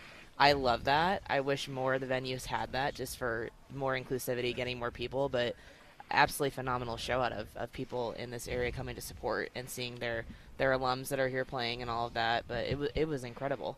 So you were the first ever coach for the Blaze here in the AUSL. Tell us is that something you take as an honor, or how do you feel about being the first ever coach of the Blaze? It's amazing. I made a comment that I think anytime I talk about this, it's like an emotionally charged conversation, just because being the first of anything with them, athlete-wise, coach-wise, is special. Being entrusted to lead one of these teams, I still can't believe that I was picked, if we're being honest.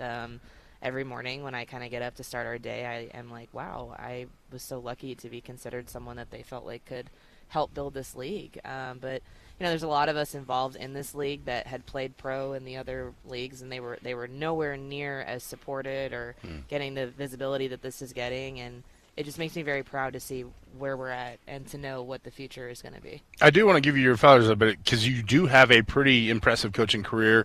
Head coach at Western Illinois. You have coached the Olympic team as well. I believe it was the gold medal match, if I'm not mistaken, correct? I was with the 15s. Right. But yes, yeah. So what was the allure of doing something like this where you've had so many special coaching experiences already? I think it was knowing how special my pro career was to me and wanting to really be able to continue to give back and to, as a coach, be able to build upon things that we had experienced that we liked, but also be better in certain areas. Because I think a lot of people will say, well, you're coaching these athletes. How do you actually coach them? How do you help them? And the answer is, there are times where they need coaching or they want to have conversation because they're not feeling something. And it was being able to be that for them and provide them with what they need and not just write a lineup and watch them go out there because they still need instruction. It's no different than any other professional league. You mentioned having played professionally before. This in the United States anyway, this is kind of this iteration of the AUSL is a kind of a new thing for the sport. I think in a lot of sports fans' consciousness, the highest level of softball has been collegiate softball. So just how does it feel to – I know this is like not the first – I know that this league's been going on for a couple of years, but this is, quote-unquote, the inaugural season of this format of the league. How does it feel to have this kind of a league and have it to be in this place where collegiate players like Mariah Lopez, for example, the Talons, who was just playing last year at the University of Utah, was able to go, I can keep playing after this. I don't have to go very far. Yep. That makes me proud, and it just makes me think of all of these athletes, like you said, that their final out in their college career happens, and then they have to transition into what do I want to do next, and now there's not only hope, but there's just a reality that it's there, and it's growing because it's going to be expanding, which is more opportunity for more athletes. But I think, the financial piece is a big piece too. Like, we want them to be able to eventually get to where they don't have to. If they want to just focus on training, they can just do that. And it's on its way to being able to do that. And it just makes me really, really proud to be a small piece of this and know how much opportunity is going to be given to these women moving forward. When you played professionally, did you envision the game getting to this place, the professional game? We always wanted it. We knew it was close, but we knew that there were certain things that would have to happen for it to be what it now is. And I think the MLB investment was the big piece that hadn't happened for us, and now we have it. And that's a game changer. That really is. It's a unique situation, unique opportunity, but with those kinds of things come unique challenges. What are some of the benefits and some of the challenges that come with being a coach in this kind of situation where, because I would think the camaraderie part would be a lot easier, but also maybe they spend too much time together and people get on each other's nerves. So I guess what I'm asking is, what are some of the challenges and some of the unique benefits of playing softball like this? Yeah. And coaching? Yeah, well, I would say from the coach perspective, it is a lot of time spent together. You're right. They are hyper competitive, which you want. There are only 4 teams right now, so you are being picked apart on scouting every day. You can't hide anything, whether you're a pitcher or a hitter. It's out there, and I think one of the bigger challenges is, especially when they're younger and they come through, like the rookies, is how do I continue to adapt when I'm being picked apart on film? How do I adjust game to game when they maybe have seen that this sequence works against me, or as a pitcher that this was my best pitch in college and it's getting hit hard? There's a lot of that. You can't hide. You really, it's adapt or die in this kind of league. From a coaching perspective, it's not letting them get in their head about that stuff. Right. Having to remind them, like, this is why you're here.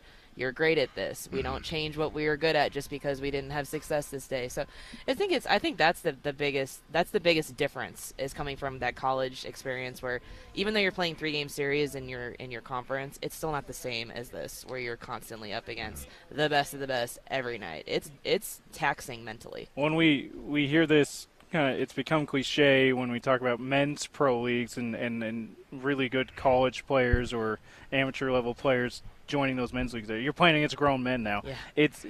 It sounds like, obviously it's the same thing for women in the softball league. You're playing against grown women now. Yes. As hard it is to believe, it is certainly a level higher than collegiate softball. Yeah, you're playing against Olympians. You're playing against people that were all the conference player of the year or all All-Americans. You don't get a break. Every lineup 1 through 9 is going to have people that on any given day are going to hurt you, like as far as offense, or having 5 pitchers on a staff. They were all the best pitcher in their conference. It's tough. And we talked a lot about that. We talked about that as head coaches, even when the 4 of us were first selected, is that there's still a lot of mentoring and teaching that has to happen for those younger ones. It's daunting. I don't think people quite understand that. I think the biggest misconception with coaching is people think it's just telling a player what they're doing wrong. Yes. And you made the point that it's a lot of times it's the mindset, helping them develop, especially softball. I think hitting's a little more active than with baseball, but it's still one of those things where you have to separate today was a bad game from this is something you have to work on. Yeah. And I would think that that's very much evident in this type of format, like where you're saying, where it's everybody knows everybody. You know that so-and-so likes the slider on this. Well, not a slider. Yeah. Rise? Is it a rise ball? Yeah, you got a rise ball. Yeah. Yep. I watch a lot more softball than you would think, but I don't know the game, as intense as you do. But to me, it would seem like it's very much an adapt or die situation where the players who really can show out the mentality are the ones that survive here. Absolutely, and I think when you see players that are playing, it's no different than baseball, right? But like when you're getting more than 3, 4, or 5 years out of them, they're showing you that they are consistently changing or tweaking things that have to be done. And for us, you're not getting any kind of overhaul of mechanics right now. You can't do that. You're in the middle of a season. You can tweak, you can have conversations, you can give a cue, but ours is very much plan, mentality based. And those that struggle with failure, it's a long summer. Yeah. You got to have short-term memory. Goldfish, as Ted Lasso says. I can imagine. The second goldfish reference on the show. Bryan had one earlier. Big Ted Lasso fans, so that's awesome. You are coaching one of the 3 University of Utah alums. Yes. We talked with 2 of them that are on the Talons today, but Anissa Urtez is on the Blaze with you. Tell us about her. What we know what she was like here at the University of Utah. What's she been like as a pro? Yeah, well, I mean, I think you know your background at Utah. She's been the best shortstop in the world at times. She's obviously an Olympian, one of our older players. She's brought different levels of mentorship, conversations to them. I think what makes her incredible at this point is anybody that comes to watch one ground ball and sees how quick her transfer is like, wow, I can't even get a stopwatch on her. You're so fast. So it's just that's been her superpower, has been that part of her game. And our team has been really excited to see her come back and be in front of this crowd with her people and her college coach, her family, and just see how receptive everyone's been to having her back. What's she been saying about going up against one of her former teammates, and another, Mariah Lopez, who also wasn't a former teammate but also played here? Well, she's as competitive as they come. Mm-hmm. So, it's, yes, love them, want to beat them, but I think she is very appreciative that the 3 of them are getting this experience together. Do you give the players who have played here beforehand, like, any opportunity to, like, speak to the team beforehand, or is it like, hey, you're on mute all week, you can't talk about it? No, it's free reign. It's free reign. We let them do that. That's what we're doing this for. They need to have that minimal coming from us, right? We're like, hey, this is your show. This is your moment. Whatever you need. I know coaches never want to talk about their own personal development, growth, and everything like that, because you're a coach. It's always about the players. But for you personally, how important is an experience like this in terms of your career goals and your growth? Western Illinois is a great school, but I'm sure that's not where you want to be forever, right? Yeah, it's interesting you say that, because I think everybody, with this being the inaugural year and how much, in a great way, how much press it's gotten, everyone talks about, like, oh, this and that, and I always talk to my staff about how I needed it from a professional development standpoint. I needed to be pushed to leave the comfort zone of having a conversation with an Olympian of like, hey, we got to tweak this. Yeah. Because it's kind of scary, right? Cause, like, you're really good. I'm going to tell you something that might make you better or might make you really mad. I'm seeing this. We need to have this conversation. And I needed that, for example, being pushed to think about, managing the lineup and who might be the right thing, and if there's things that I'm learning from even the other staff members that we have surrounding me. But you're absolutely right. I view it as much as I enjoy this, I will be leaving a better coach than I came in, because I've been pushed out of my comfort zone, both on communication and just generally how I see the game. So very thankful for it. So we talked about how this is the inaugural season of the AUSL. What would, for fans that have not caught you guys on TV yet, certainly haven't been to a game, fans here in Utah, what would you like them most to know about this league? I would like them to know that this is absolutely the future of pro softball. It should be supported. Every game is going to give you a great experience. They treat the fans and the little girls that come. It's amazing. Nobody leaves without getting an autograph. I mean, that's special. And I just want them to know that it's going to keep growing, and we're going to do our best on our end to keep it run the right way and treat these women the way that they should, and that the product will always be there, the competitiveness will always be there, and that I hope that, I really hope that these families that have little girls that play softball, or little boys, it doesn't matter, like, that they're coming out and they're seeing it live, because it's great watching it on TV, but the live experience is so unique and so special. I've always been that way as a sports fan. No matter what the sport is, we hear a lot with football now. A lot of people are like, going to the games just not near as fun as watching it on TV. But and in some ways that's true, depending on the sport. But I've always been a live sports guy, like live in person, no matter how good of experience I think I can have on my couch, I always have a better experience being a part of the atmosphere, not just hearing the atmosphere, but actually feeling it and being a part of it. So I think you're dead on with that. Yeah, it's sold-out crowds are something special. Absolutely. It's pretty cool. Absolutely. Well, good luck tonight. Thank we're you. We're thrilled to have you here. I'm glad you're loving our state for the first time Yes. being here, and hopefully we see you come back here again. Well, it was great meeting y'all. Appreciate your time. Did they let you go take some cuts in BP? Every day that my players are like, hey, do you want to hop in? And I'm like, I don't want to show you up. Smart. That's smart. Yeah. Keep them guessing. Yes. Yeah. Great stuff. Thank you so much for coming Thanks, on. That's Blaze head coach Elisa Goller from the Athletes Unlimited Softball League. Her team is in action against the Talons tonight here at Dumpke Family Stadium. Come on out here. Come on out here while we're broadcasting. We've got tickets to tonight's game, but you have to get a raffle ticket here in person to qualify for that. We got T-shirts as well, and certainly come on out and see tonight's game. 7:30 start tonight here at University of Utah Dumpke Family Stadium. Back on the other side. In about 3 minutes, we got a PGA Tour leaderboard update. British Open started, or the Open Championship started today, really last night. We'll give you an update on that here on Utah's #1 sports talk and home of the Utes, ESPN 700, 92.1 FM.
We have a PGA Tour leaderboard update, which this week, of course, is the Open Championship, a.k.a. the British Open for the heathens, I guess.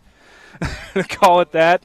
Brought to you by You Went to Golf. Unlock more control with the 50% off 50% bonus trade-in towards Callaway Elite and Apex clubs, and 10% off select iron sets at Uinta Golf.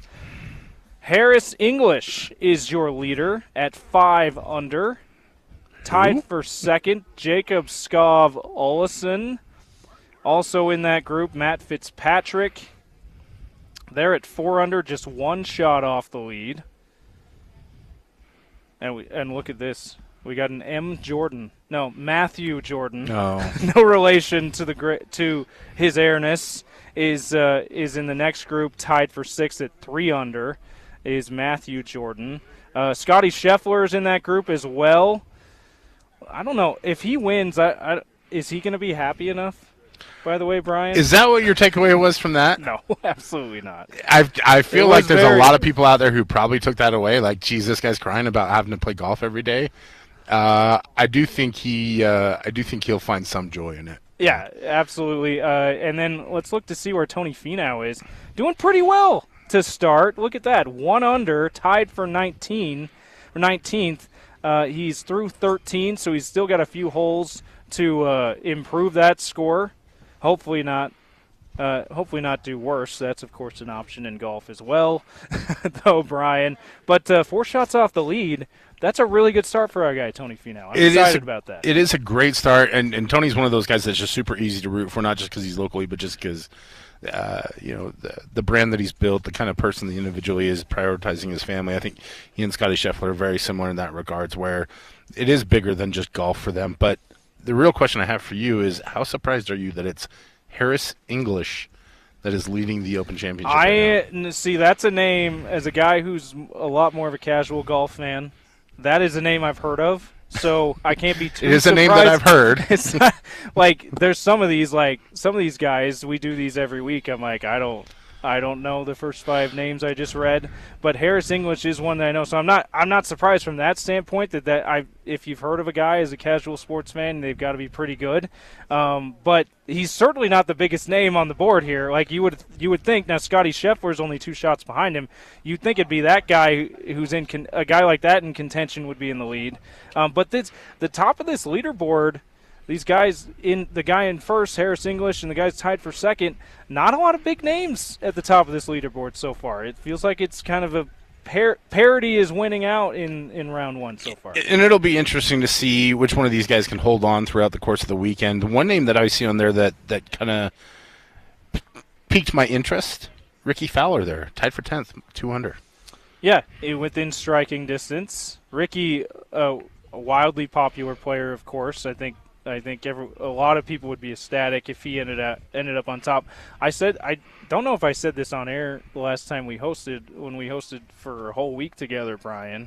Best week of my life. The best week of my life, absolutely. Best week of our listeners' lives, hopefully. I hope not. I hope they enjoyed themselves, but man, I hope they had great weeks. Hopefully you have better weeks than that. But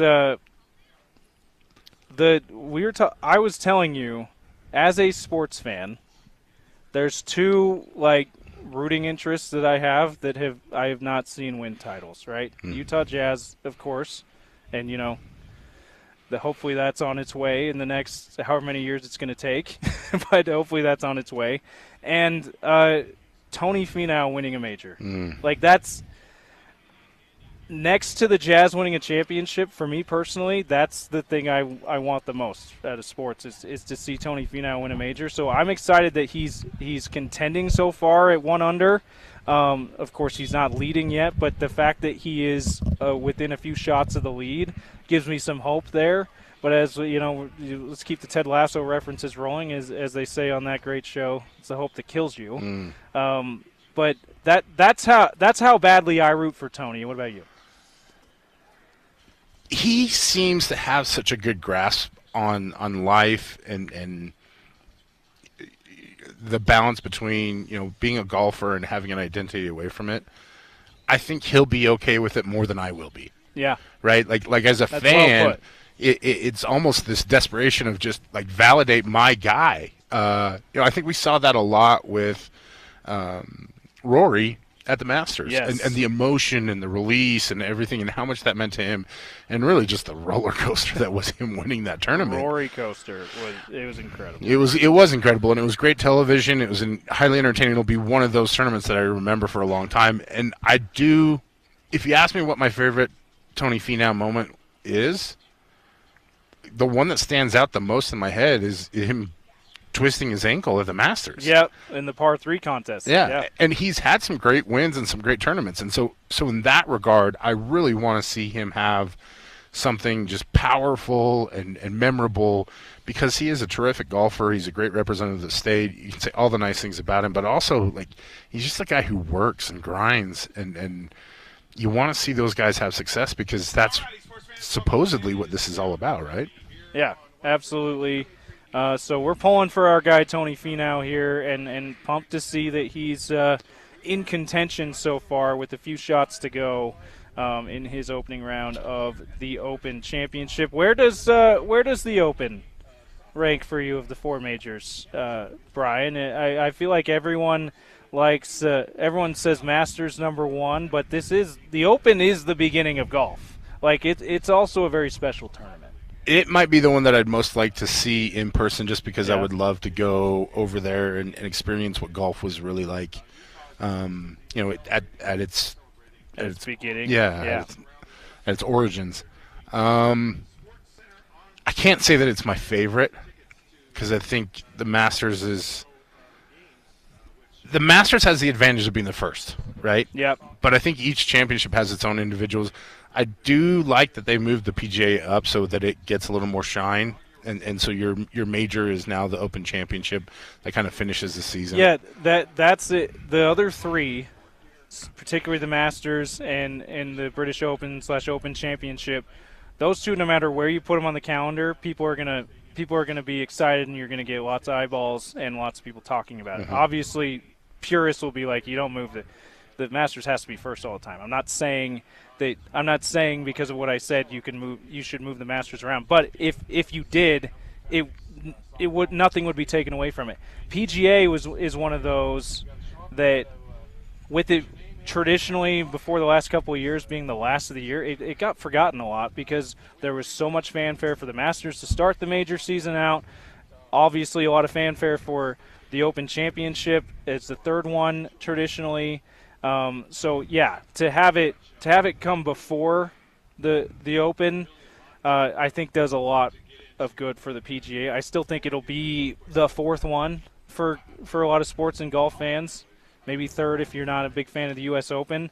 But I think it helps. I think it helps that it, like you said, that it's not the last one, and it not as easily to be forgotten. Yeah, I just think it's so. It may be one of those things where almost everybody has the same order, where it's Masters first, and then you kind of alternate between the Open Championship and the U.S. Open in terms of 2nd and 3rd. So I don't know. I don't know that I can really be different or unique in that regards. I think it would take something would have to change massively for the PGA Championship to be something to where it's better than any of those others. But I think what is unique about it is the experience. Like, the Masters is great because it's beautiful. The experience there is so curated. The stories that you hear about going there, the lottery system, get tickets, makes it so unique and special that it's really hard for any of these others to compete, and it's always at Augusta too. I think that's having very it the different. same place every time is obviously unique from the rest of the major tournaments. So that's your PGA Tour leaderboard update from the Open Championship/British Open here on the Sean O'Connell Show. That's brought to you by Uinta Golf.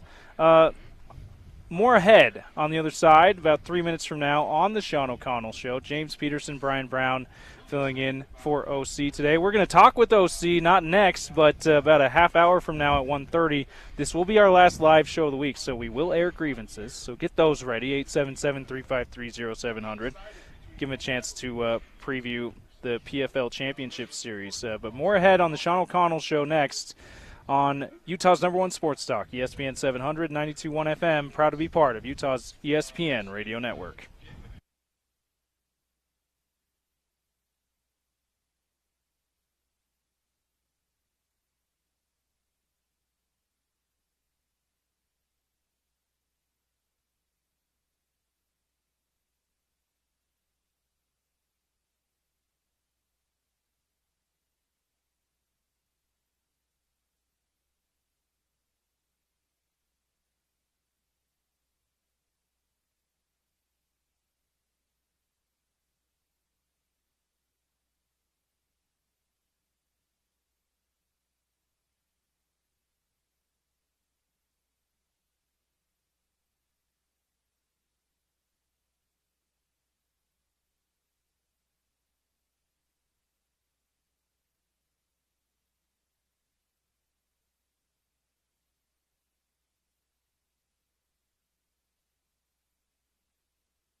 Hour 3 of the Sean O'Connell Show here on Utah's #1 sports talk, ESPN 700, 92.1 FM. We are live outside Dumpke Family Stadium, the home of University of Utah softball. Athletes Unlimited Softball League is here. They had their first game last night. Sellout crowd. The berm, as they call it, in the outfield, the grass behind the outfield fence there, also full. Incredible atmosphere. Get you a chance to win some tickets if you stop by here and fill out a raffle ticket. Get you a chance to win some tickets to tonight's games. I also got some official ESPN T-shirts as well. Come out and say hi to us. If you missed anything from the show, head to ESPN700sports.com. We spoke with two former Utes, Hannah Flippin of the Talons, who's playing tonight and throughout the weekend, and Mariah Lopez, also on the Talons, former Utes. We also spoke we had Gordy Chiesa on site for an hour, as we do every Thursday. We just got done not that long ago talking with Elisa Goller, the head coach of the Blaze, the other team that's in town, and she's coaching the third former Ute, Anissa Urzetz. So you'll want to hear what she had to say about Anissa and this great Athletes Unlimited Softball League that's certainly on the rise. If you missed any of that, ESPN700sports.com. Download the ESPN 700 app. There's an on-demand section there. Also a Sean O'Connell Show section. You can find the podcast, everything. Tell your smart speaker to play ESPN 700 as well. Go to ESPN700sports.com if you want to listen live, not in your car. And, yes, just so many ways to listen. We got lots of college football stuff to talk about here before we welcome OC and to his own show in 20 minutes. There's some grievances, as this will be our last live show of the week. One of those things is something interesting, Bryan, that you've been keeping an eye on, and as have lots of other people who like to put a little money down on some games and on some future bets.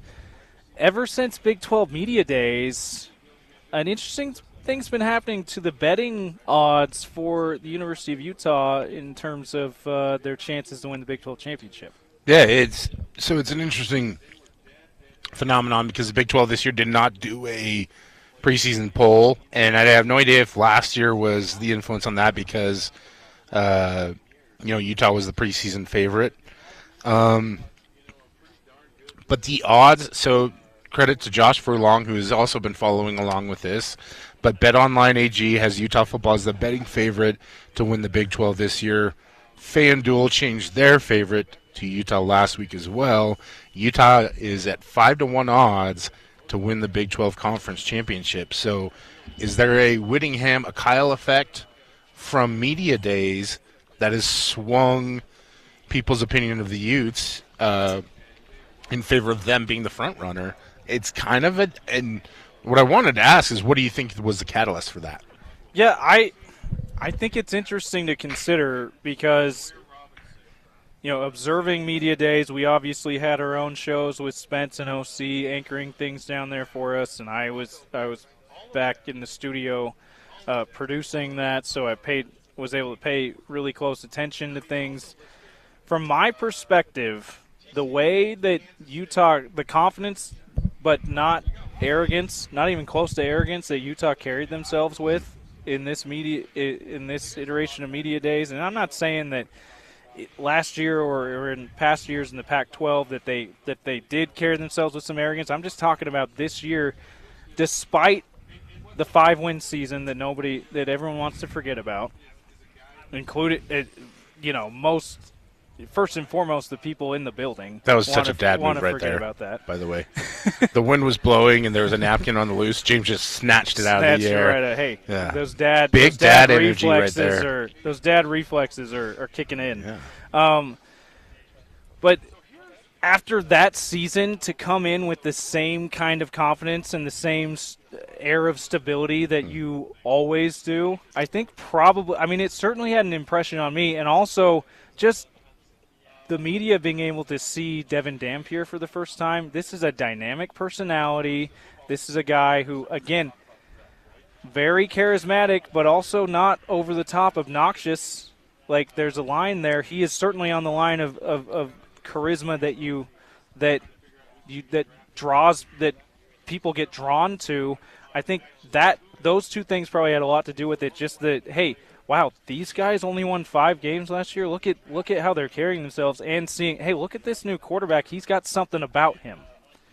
I think that was a big part of it, and Spencer Fano talked a lot about the energy that's within the offense. I watched an interview that he did with our friend, mutual friend JT Wistersill, on the Locked on Utes podcast, and he talked about how the offense was much more, his word was militaristic under Andy Ludwig, and I think what he meant was, very rote, repetitive, same thing over and over again, almost like a drill type of thing, in that under Jason Beck there's a lot more energy, there's a lot more enthusiasm, not surprising, and that it's a lot more fun.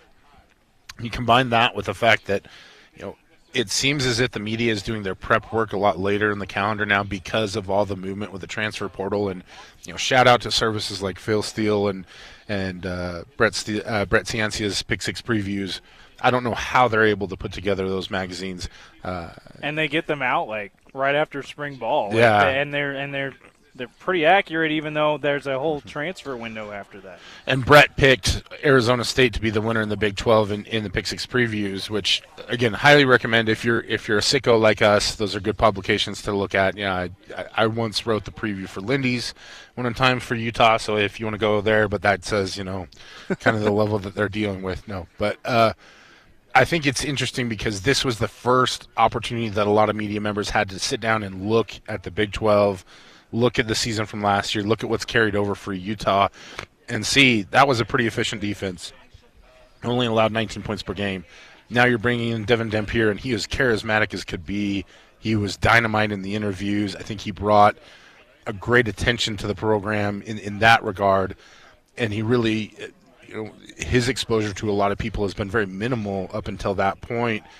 And so he really pushed, I think, the expectations forward in that regard. But also, Spencer Fano is a great representative of the football program, and he's been given so many accolades this year in terms of his performance last year, what the expectations are for him, rising up draft boards, all that kind of stuff. And so that attention has all been positive. And when media members got a chance to sit down, hear the program, hear Whittingham talk about how it's the best offensive line that he's seen in his time at Utah, hear him talk positively and really openly about why he came back and what his future looks like and the changes within the program, I think it gives a lot of people a nod to, wait a second, this Utah team that we thought they were going to be last year, it very well could be this year as well. And I think the biggest problem last year was just the offense. And now you have those guys talking about it. You have Devin Dampier coming out, and On3 dropped their quarterback rankings, and Devin was third, I believe, in that. I'm not sure that I necessarily agree with what they had in the rankings, but nevertheless, if Utah had had the third-ranked quarterback last year, that would have been good enough probably to put them in the Big 12 championship. Yeah, I absolutely agree with that. I mean, Scott Mitchell has been great on his show, The Down and Dirty, which you can hear from 10 to 11 here on Utah's #1 sports talk. And when he's filled in for OC and Spence recently and saying, hey, all you got to do is get to 30 points. If Utah did that last year, Brian, they would have had one loss if they got to 30 points. And that's only one team scored more than 30 points on them, and that was Colorado in Boulder. And they had a field day, an impressive performance that day. But if Utah, they get to 30 points, and that number doesn't seem all that unattainable in today's college football with the way offenses have evolved. And with a quarterback as talented as Devin Dampier, they could be in for a big year. They could certainly be at least a Big 12 championship game team, if not win the whole thing, if they can just get that kind of production.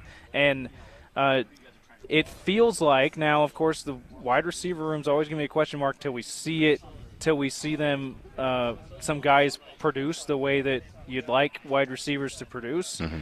But I mean, Cam Rising didn't have those years. They didn't have like huge performers in wide receiver room, and they still were able to get to close to 40 points per game, if not over 40 points per game. Like you could see that. You could see a path to that in this offense under Jason Beck, new offensive coordinator, and with the new quarterback in Devin Dampier. The running back room looks like it's deep, even though it's a lot of new faces too. That all being said, I don't know if I agree with the betting odds having them be the favorite just because there's so much new, Brian. I have to see at least a few games before I'm totally convinced that it is going to come together the way that the most optimistic Utah fans think it might be. How much of that do you think, and again, obviously odds are not strictly placed to pick the winner, it's to influence money. How much of that do you think is strategic on the part of the line setters to try and get the reputation of Utah externally to bring in outside money? I could definitely see them playing those kind of games.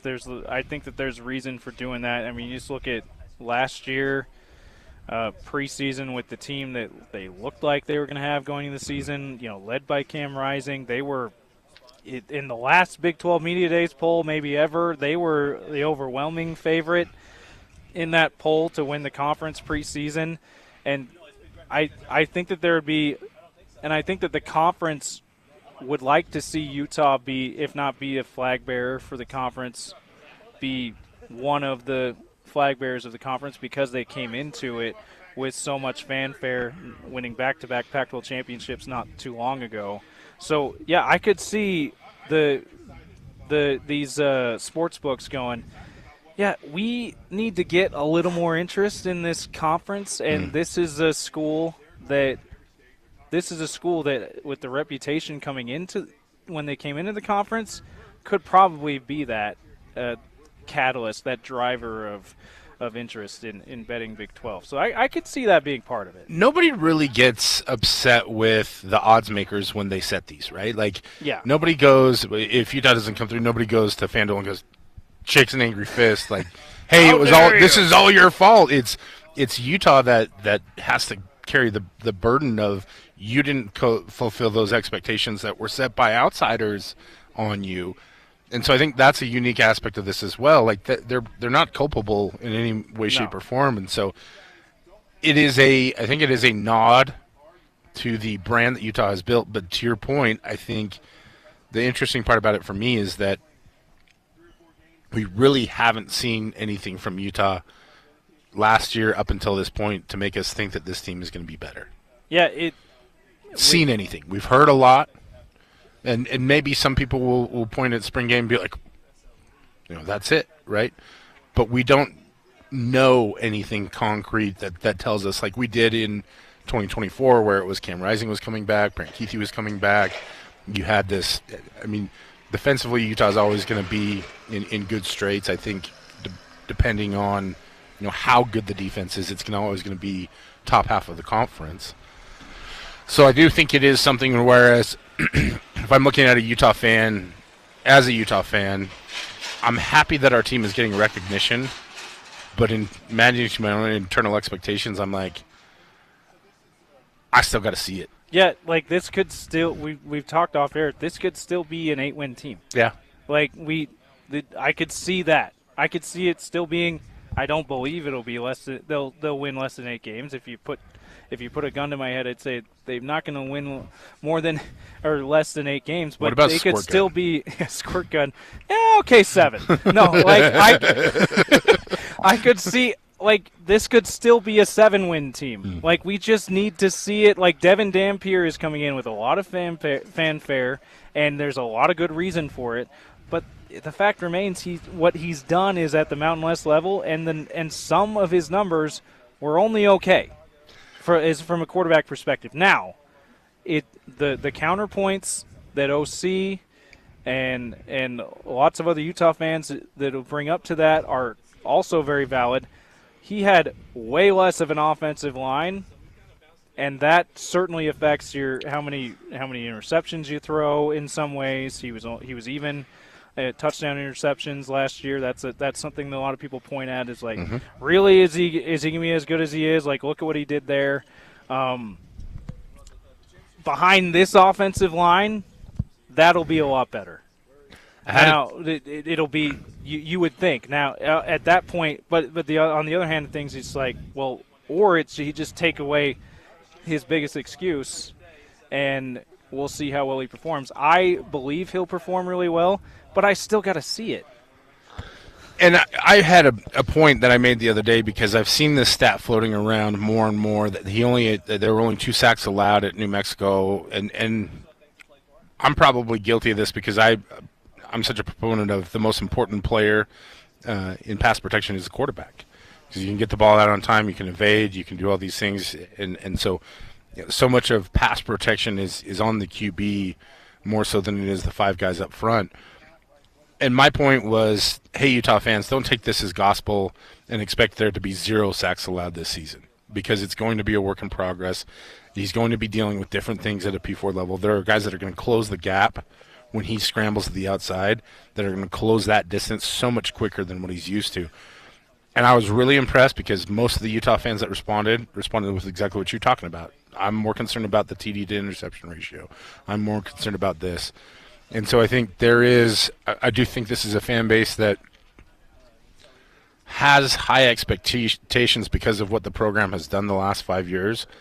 But last season really did leave a mark, and it really did smart.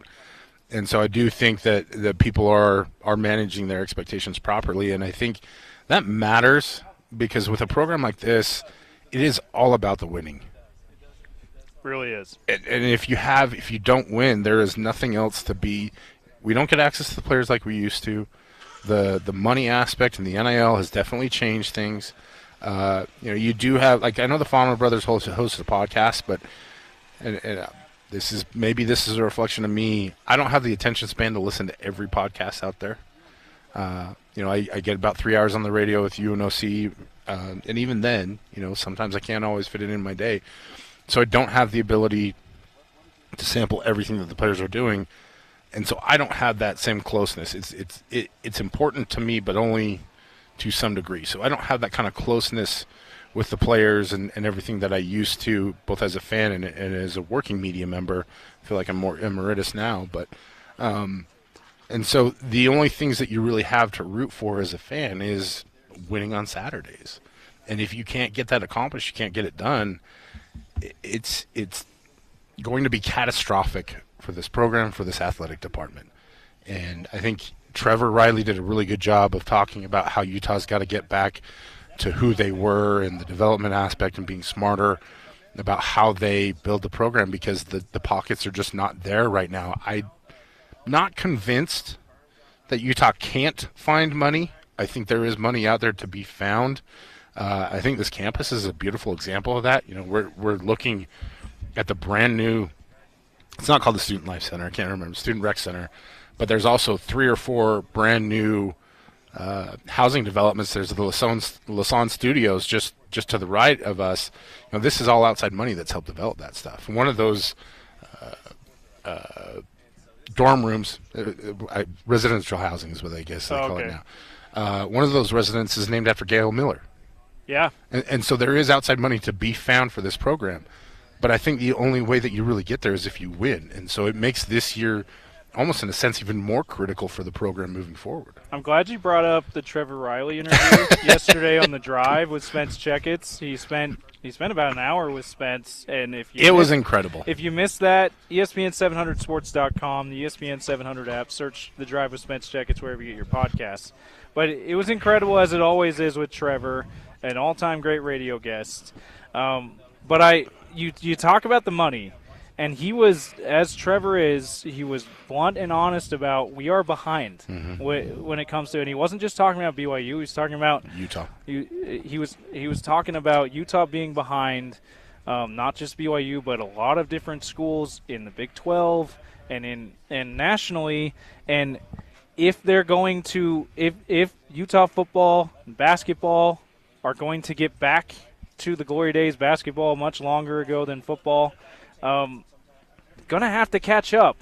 and you astutely point out there is outside money to be had, but it seems to be not quite as easily attained as we've seen what's going on down south for the Cougars. And like, if that doesn't, if they don't catch up, I don't think that they'll have as much money as BYU. If being honest with me, I don't think that they'll completely catch up to what the Cougars have going on down there.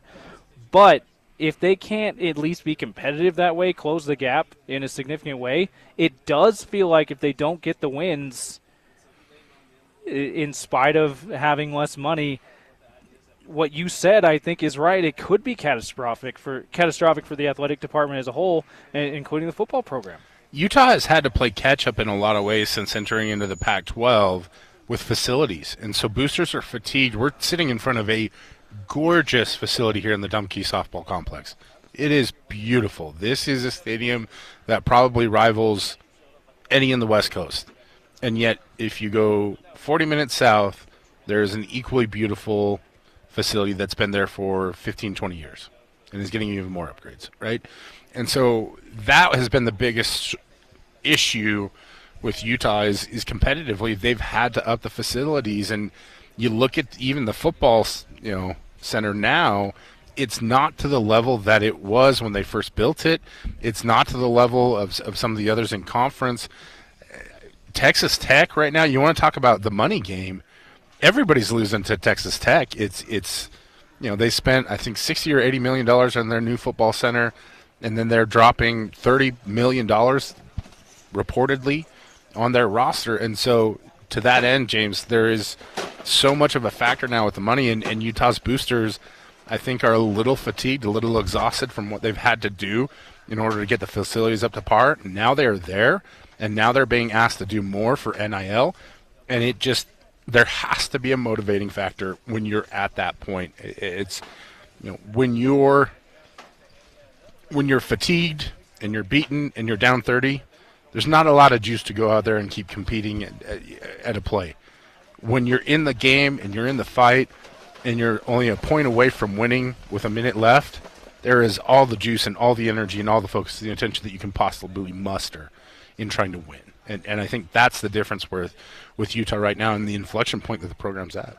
Yeah, and as hard as that is, I would say BYU was at that point where they were beaten, and yet they've been able to respond. Not quite as down as maybe a 5-win year that Utah just had, and the year before that with all the injuries, still an 8-win year, but still left a bad taste in a lot of people's mouths.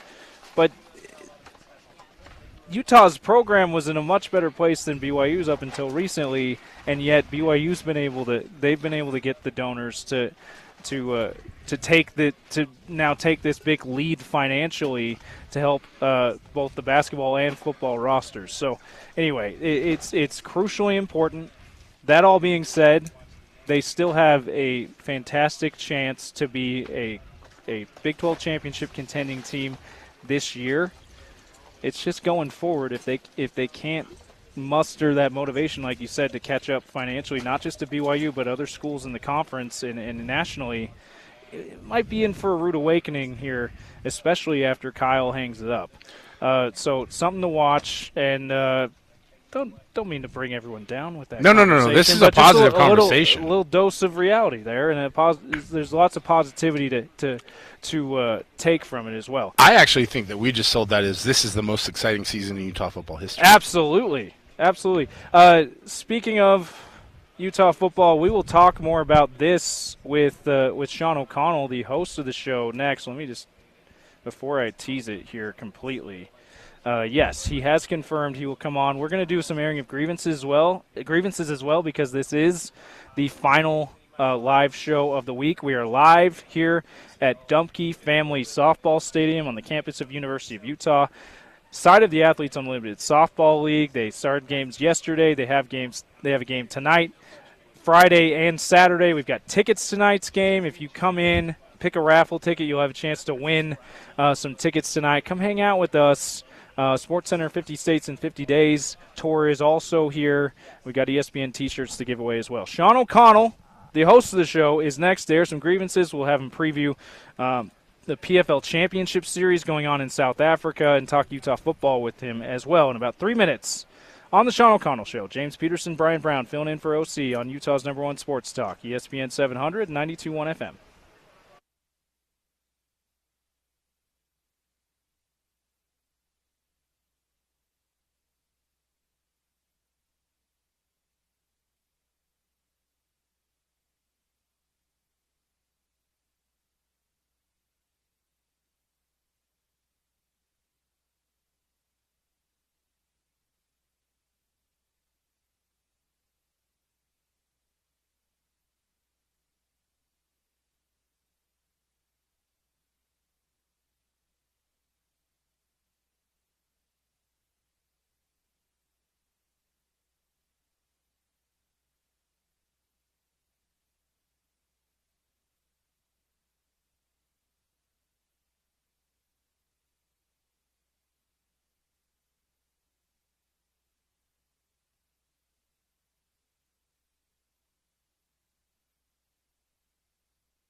Yes, it is time to air your grievances. It's our last live show of the week here on the Sean O'Connell Show, 877-353-0700. You can text us. You can call us.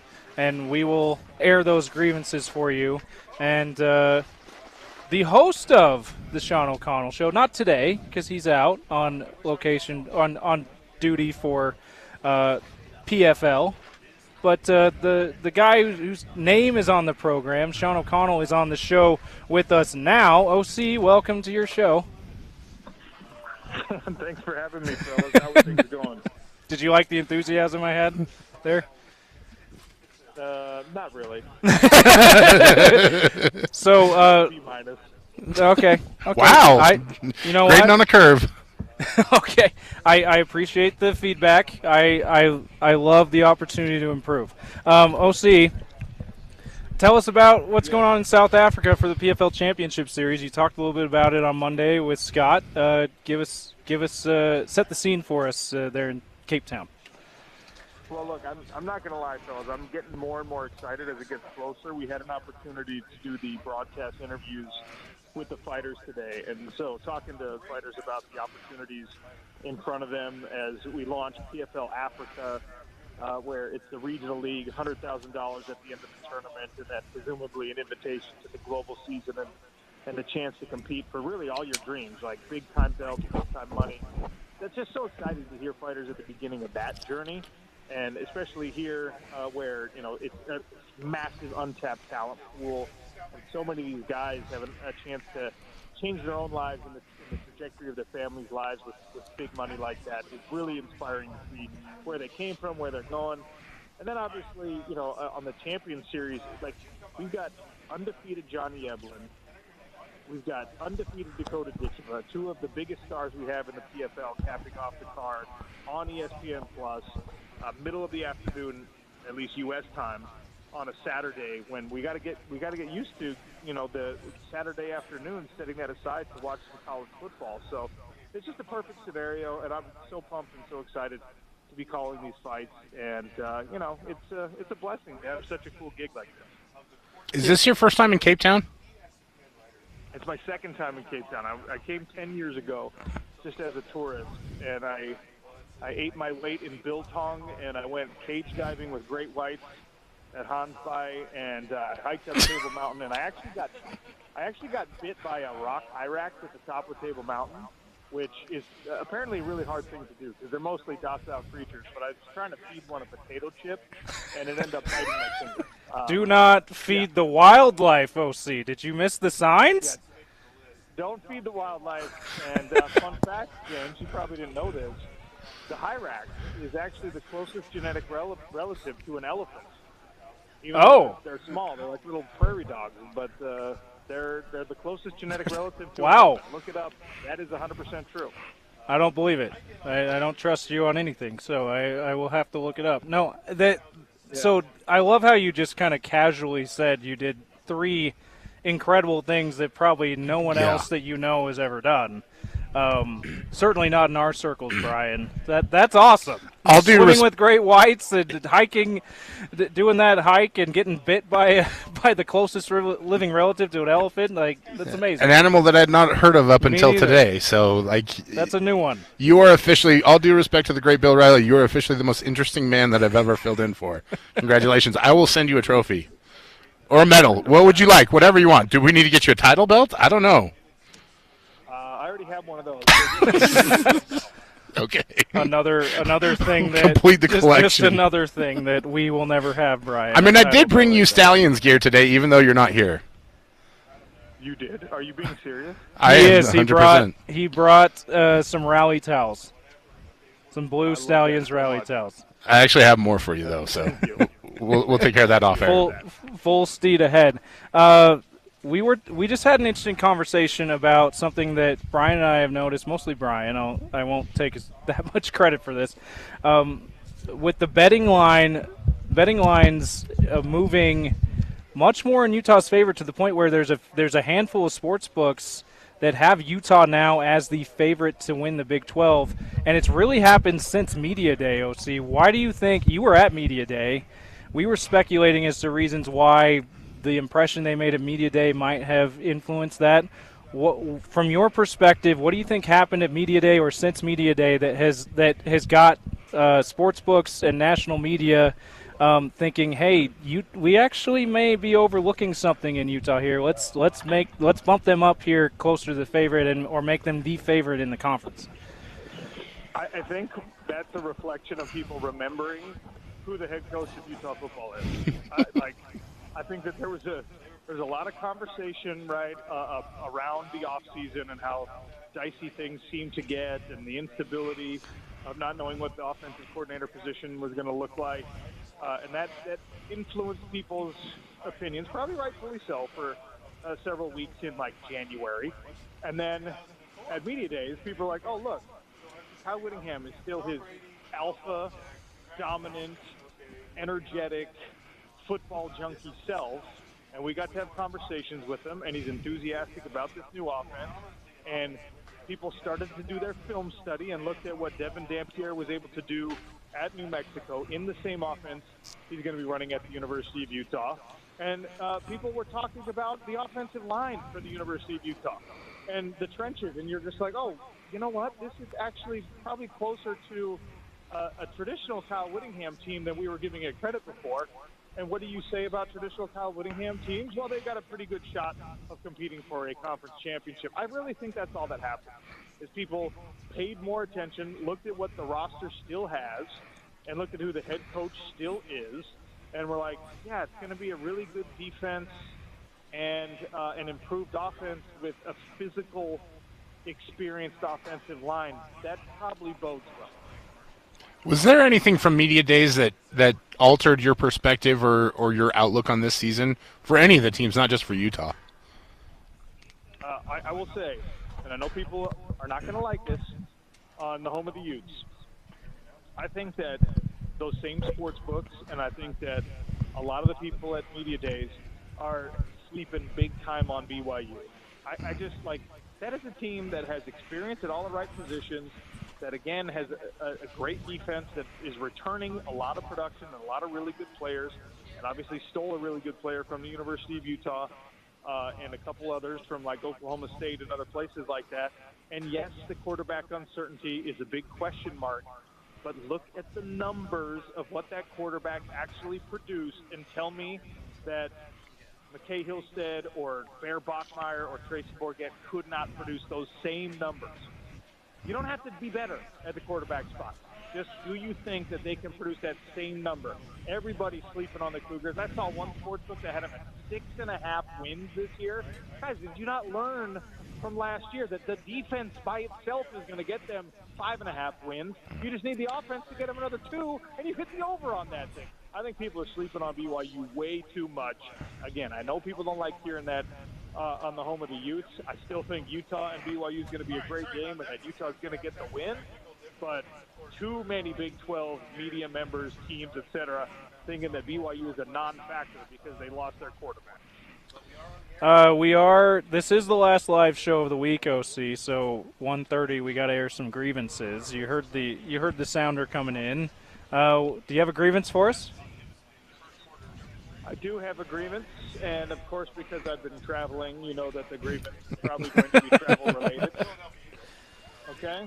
I'm going to air a grievance with hyper-regionalized food on airplanes because I had to fly through Amsterdam, all right? And so the Amsterdam to Cape Town flight was a KLM flight. KLM is Royal Dutch Airlines, right?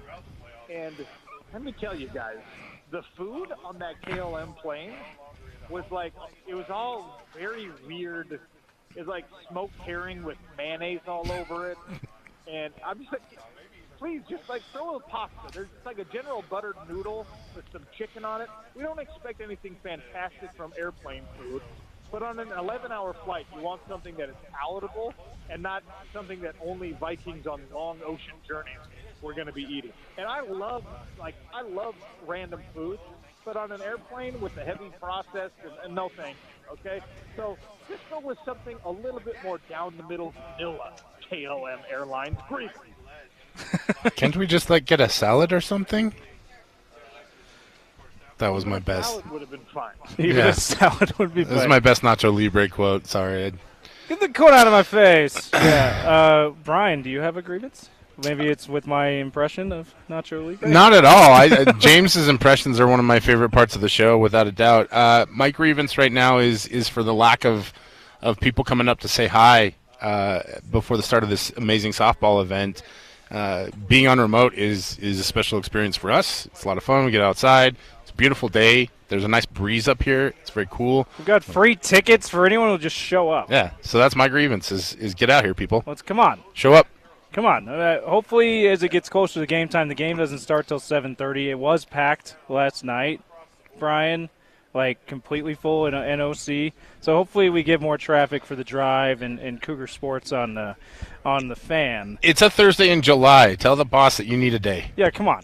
Unless you're doing something critical like surgery or making OC's food on his trip, like, get out. Let's go. By the way, second grievance against James Peterson for only scheduling outdoor at Utah facility remote. When I'm out of town.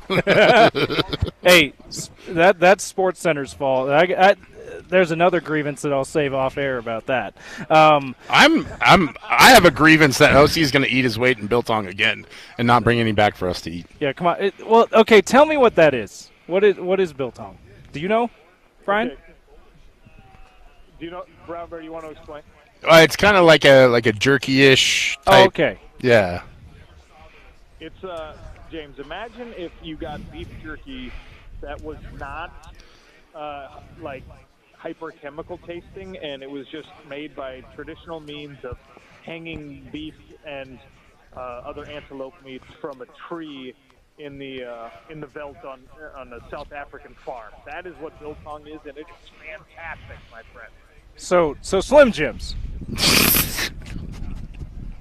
You know what, James? Because Now I know why you're out of town, OC. Slim Jim. I'm gonna bring Brown Bear back some biltong, and I'm gonna bring you a Slim Jim, and he's gonna be enjoying it too, and you're gonna be crying about yours. I'm gonna be like, oh well, I got the better of these. I got the better version of the No, Slim you Jim. did not. You talk about conspiracy theories out here. Mine still has the packaging on it when I eat it. Okay, my grievance. We addressed it with Gordy. You've sort of aired it in a non-airing of grievance segment, OC. Brian, you've been airing it off air. What are we doing with load management in Summer League? It's the NBA Summer League. These guys have never played professional basketball. What are you saving them for? Like, if they're injured, sure. But none of the guys the Jazz are sitting, Ace Bailey, Walt Clayton Jr., they're not injured. These other guys, Cooper Flagg's not injured. Like, can we get these guys some experience? They need it. What are we load managing them for? There's technically an NBA Summer League championship, but you're not saving them for the NBA Summer League playoffs like you do the NBA playoffs and the regular season. Like, give us a reason to watch these meaningless games, and let us get some eyes on these new players that we have so much hope for. Ace Bailey in particular for the Utah Jazz. That's my grievance. A worthy grievance, a valid grievance. Okay? Yeah. You're exactly right. They've never played professional basketball. What are you saving them for? And by the way, it's like you're spoiling your kids is what you're doing, NBA teams. If these guys think that anytime there's a little soreness or tiredness, it means it's time to manage the load, that's what they're going to expect their whole career. And that is absolutely pathetic because they're making tens of millions as rookies, and it's only going to go up from there. Grievance. So one listener grievance to air here from the text line 877-353-0700. It's from our guy Cole from Riverton, one of our favorite texters. Shout out to Cole. He has a grievance with your take on BYU. You're saying nice things about BYU, and also Jorts, you traitor. That is disgusting and disgraceful. Your response. Guess what is a big-time fashion item here in Cape Town, South Africa? Jorts, baby. So I'm gonna wear 2 pairs of jorts tomorrow. Take that, Cole from Riverton. We love you, by the way. Thank you for texting in. Thank you for listening through our faults. And thank you for listening through our faults. OC, we'll let you get back to it. Enjoy South Africa, whatever other life-changing experience that you're going to do that Bryan and I will probably never do. We look forward to hearing about it when you get back. Well, I will most definitely brag about it. So you're welcome. Yeah, tell the Great Whites that we said hi, okay? Thank you. Okay. All right, I will. All right. That's Sean O'Connell, host of the Sean O'Connell Show. He's on assignment for the PFL. He will be back next week. He's back for the entire week, too. He's had a couple of these end-of-week PFL events this month, and over the past few months, you got him for the whole week next week, and after that as well, aside from the holiday, Pioneer Day. We have that off. But he's here for the other 4 days. Look forward to having him back in studio. We will close up the show next. Sean O'Connell Show. James Peterson, Bryan Brown sitting in for OC on Utah's #1 sports talk, ESPN 700, 92.1 FM.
Few minutes left here on the Sean O'Connell Show. You know what that means. It's time for Crosstalk. We got Spence Checketts here with us. We are live from the University of Utah's Dumke Family Softball Stadium. Athletes Unlimited Softball League is here. They had their first game last night. It was packed. Great atmosphere. Should be another great atmosphere tonight. We've got free tickets for the game tonight. anyone who comes up and gets a raffle ticket, you'll have a chance to win tickets to the game tonight. We got official ESPN T-shirts to give away as well. So come out and say hi to us. Say hi to Spence as we transition from the Sean O'Connell Show to the Drive. Spence, how are you? I am good. I am entering Salt Lake City from Wasatch Mountain Golf Course this morning. I played in a alumni tournament for the University of Utah and the Sigma Chi House, who runs campus. I mean, everybody knows that. In Hope. That a boy. Brown bear over there. Love it. So got a good round of golf in. Played okay. It's interesting, and you guys will both be good with this. I've really started to dig into, like, college football podcasts and college football content. So, basically 2.5 hours in the car today. I forget what babies college football media members are. Just like children, just complaining about this, that, and the other, what the new CFP format's going to look like, how the Big Ten and the SEC are trying to be bullies. Can we be adults? They're going to get 4 auto bids when it goes to 16. They just are. Is that the best thing for Utah? No. Is it the best thing for the Big 12? No. Is it the best thing for BYU? No. Is it what I personally want? No. But let's act like adults about this to understand who's really in charge. Like, powerful television executives are running this thing behind the scenes, and the biggest brands, and quite frankly, more often than not, the best teams reside in the SEC and the Big Ten, love it or hate it. And there are plenty of people in the SEC that actually look at this a little more saliently. It's the Big Ten and Tony Petitti that are digging their heels in. But the bottom line is, if they dig their heels in, put their feet in the cement, and say we're getting 4 auto bids each when we go to 16, it's going to happen. Right? Yeah. Am I up in the night? There's no supervisor on this playground right now. Yeah. It is as Lord of the Flies as you can be. And so it really is, like, to make a comparison, the media kind of is piggy right now. Just running around screaming like, "Hey, stop this! Don't do this." Who are you appealing to? Right. There's no authority out there that's going to say, "No, we need to split this equitably." And really, we are where we are because those 2 conferences didn't want to play with everybody else, and the TV partners were okay with it. Probably even encouraged it. Right? Brought the numbers to the table, said, "Hey, Big Ten, SEC, Fox, and ESPN have decided that you 2 are the ones that we want to promote.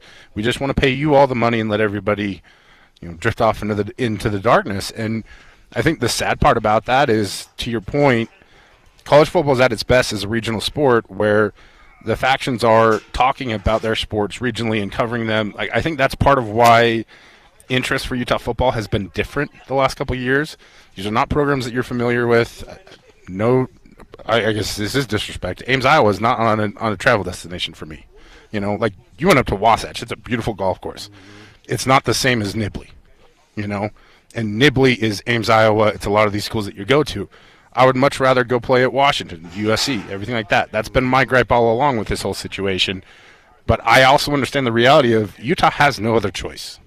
If you're going to try and stay competitive, then you have to go by to get by right now. Well, and by proxy, the Big 12 has no other choice. No, like absolutely. if you're Brett Yormark, I understand you're a tough Northeast New York guy that likes to put up a tough front. But what you do is you say to the Big Ten and the SEC, "How can we sit at your lunch table?"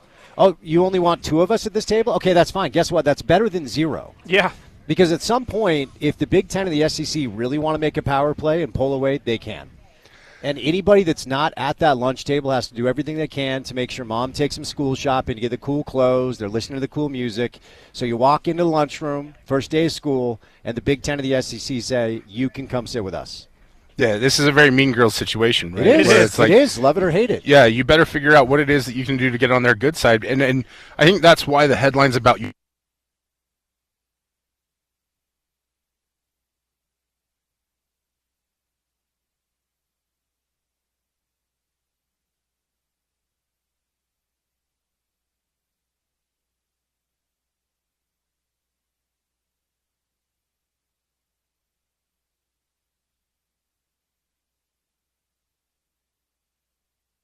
Here on the ESPN app, SiriusXM Channel 80. Don't forget about us and tune in and tell that smart speaker to play ESPN Radio, the top 10 wide receiver list. That came out earlier today, and Harry Delgas has plenty of thoughts on that and who should make his list. That comes in a couple of seconds. And speaking of wide receivers, Rashee Rice, Harry Delgas, the Kansas City Chiefs, getting 30 days in jail because of his involvement in a car crash last year And part of the statement is that the NFL says after he gets the 5 years probation, serves the 30 days of jail time, will likely receive a multi-game suspension